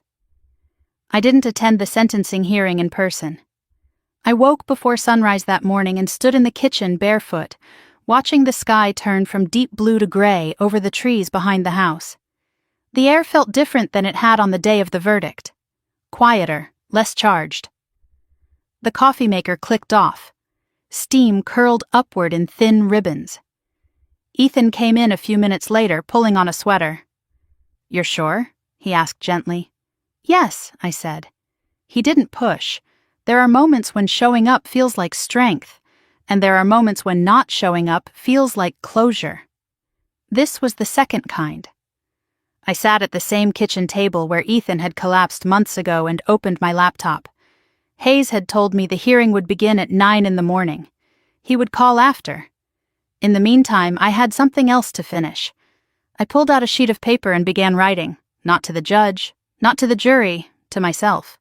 "Madison, you chose calculation over conversation. You chose resentment over responsibility. You chose poison over honesty." I paused. The words felt steady, not angry, just factual. I continued, "You say I destroyed everything.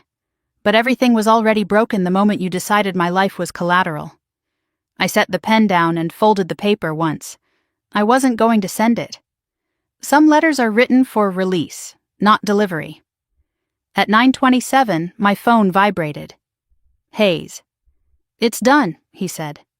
"How long?" I asked. 28 years, federal custody." "And her statement?" I asked.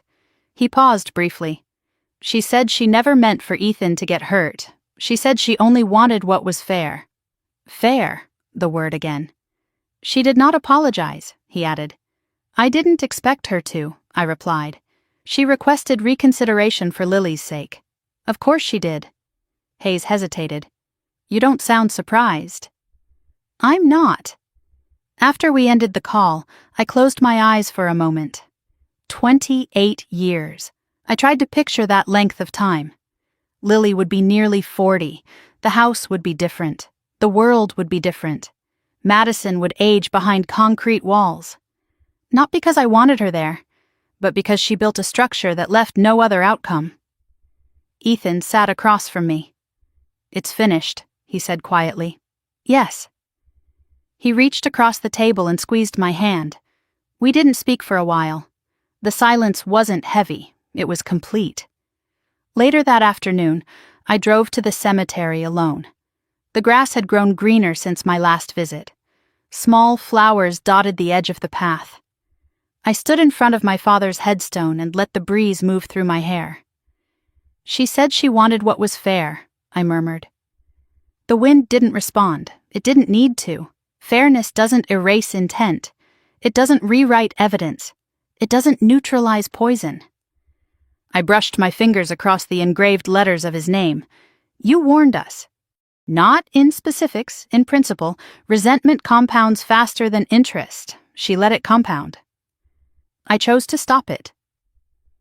When I returned home, the mailbox contained another letter. Return address, the correctional facility. I held it for a moment before opening it. Riley, you've always needed to win. You think prison changes anything? I'll still be your sister. I read the sentence twice. No remorse, no ownership, just persistence. You could have walked away. You chose to ruin us. I folded the letter carefully and placed it beside the first one in a drawer. There was nothing to respond to. That evening, Lily called again. Dad told me the judge said a number, she said quietly. Yes, I replied. Is it forever? No, I said gently. But it's a long time. She was quiet for a moment. Mom said you forced this, she whispered. I didn't rush to answer. What do you think? I asked. She hesitated. I think she did something bad, she said slowly. And bad things have consequences. I closed my eyes briefly. That's right, I said. She exhaled softly. I don't want to hate her, she added. You don't have to, I replied. You can love someone and still know they were wrong. She was quiet again. Can I still come over next weekend? She asked. Yes, I said. Okay. After the call ended, I stood in the kitchen and let the silence settle. The house no longer felt like a place waiting for impact. It felt inhabited, stable. I walked into the study and opened the safe. Inside lay the original will, my father's notebook, and the 2 letters from Madison. I added the unsent letter I had written that morning, not as a threat, not as a message, as a marker. The chapter was closed, not erased, closed. Ethan stepped into the doorway. You look lighter, he said. I feel finished, I replied. He smiled faintly. Finished isn't the same as healed, he said. No, I agreed, but it's a start. We sat on the couch later that night, watching snow begin to fall again outside the window. Not heavy, just enough to dust the yard. I keep thinking about the moment she handed you that bottle, he said quietly. So do I. What did you feel? Instinct, I replied. He looked at me. I felt something was wrong, I said, but I didn't know what. And now, he asked, now I know to trust that feeling. He nodded slowly. That's what this changed most. Not my faith in systems, not my belief in law, my faith in instinct. The subtle shift in air, the slight overemphasis on whether I had drunk from the bottle, the way she watched, those moments matter. I turned off the television and sat in the dim light for a while. The snow outside settled quietly on the porch railing. Peace isn't loud. It's subtle. It's not fireworks or celebration. It's not headlines or applause. It's the absence of tension in your shoulders.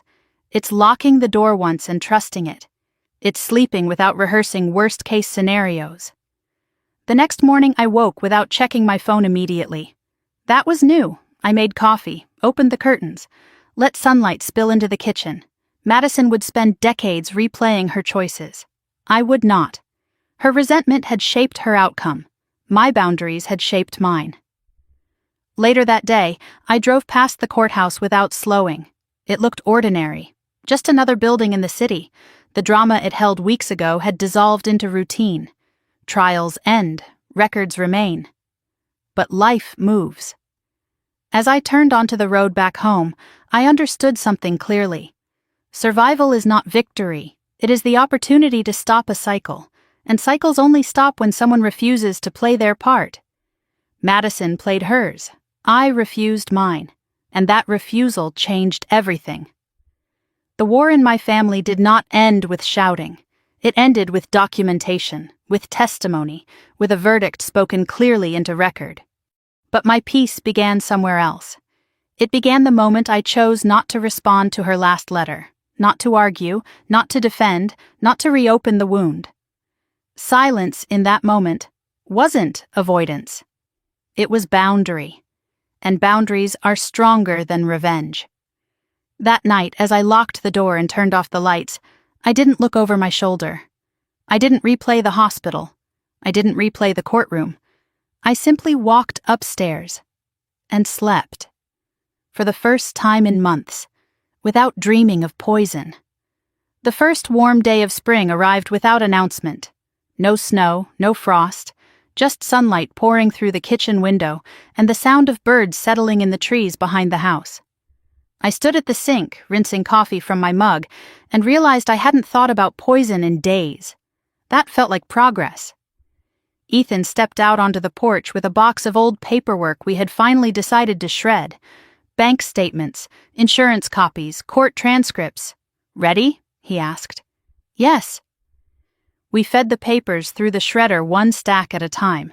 The machine hummed steadily, reducing months of fear into thin, harmless strips. There's something symbolic about watching documents disappear. Not denial, completion. When the box was empty, Ethan leaned back in the porch chair and exhaled. "It's strange," he said, "how loud everything felt, and now it's quiet." "Loud doesn't last," I replied, "but consequences do." He nodded slowly. The house behind us didn't feel like evidence anymore. It felt like inheritance in the truest sense. Not money, not insurance, not property, responsibility. My father had trusted me with more than a will. He trusted me to protect what mattered. I thought about Madison sitting in a cell somewhere far from Oregon, concrete walls, narrow windows, structured days. I no longer imagined her pacing or plotting. I imagined routine, reality, time doing what it always does, moving forward without asking permission. Lily arrived that afternoon with a backpack and a tentative smile. "I brought my sketchbook," she said. "Show me," I replied. We sat at the kitchen table where months ago the world had tilted sideways. She flipped through pages of mountains and trees and houses with smoke rising from chimneys. "You draw a lot of windows," I observed. "I like light," she said simply. I smiled. "That's good." She looked up at me carefully. "Dad says you're not angry anymore." I considered that. "I'm not living in anger," I said. "That's different," she nodded. "Mom writes me," she added quietly. "I know. She says you don't understand her." I didn't rush to answer. "Understanding someone doesn't mean excusing them," I said finally. Lily absorbed that slowly. "Will she ever come back?" she asked. "Yes," I said. "But by then you'll be grown." She looked down at her drawing. "I don't want to be bitter," she whispered. "You won't be," I said. "Bitterness grows when you feed it. You don't have to." We baked cookies again, laughter rising easily this time. The kitchen felt like a place for warmth instead of tension. Later, after Lily left, I walked into the study one last time. The safe door stood open. Inside lay my father's notebook and the original will. I picked up the notebook and read the line I had memorized months ago. Resentment compounds faster than interest. He had written it like a financial truth. It turned out to be a life truth. Madison's resentment had compounded quietly for years. Mine had stopped the moment I chose not to carry it forward. That's the difference. Ethan leaned against the doorframe. "You're saying goodbye to the battlefield," he said. "Yes." He stepped closer. "You didn't win," he added gently.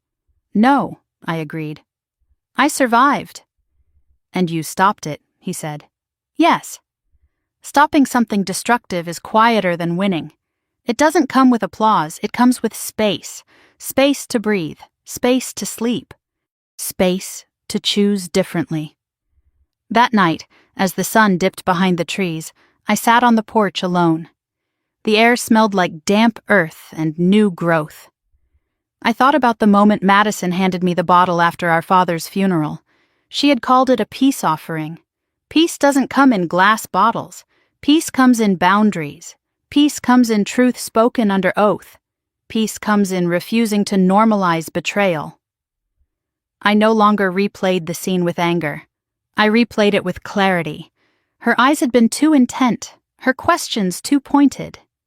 "Did you drink any?" Instinct had whispered before evidence shouted. That instinct saved my life. If there is one thing I carry forward, it is that. Trust the quiet voice before the crisis forces you to listen.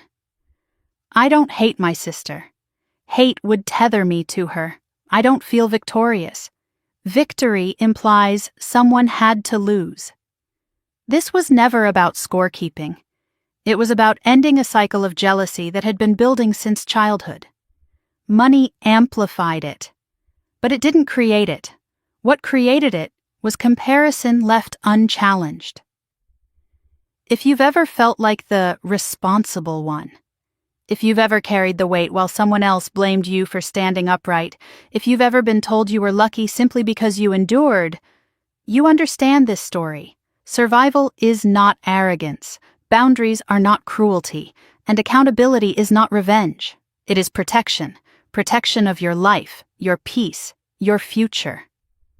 Madison believed fairness meant equal distribution regardless of behavior.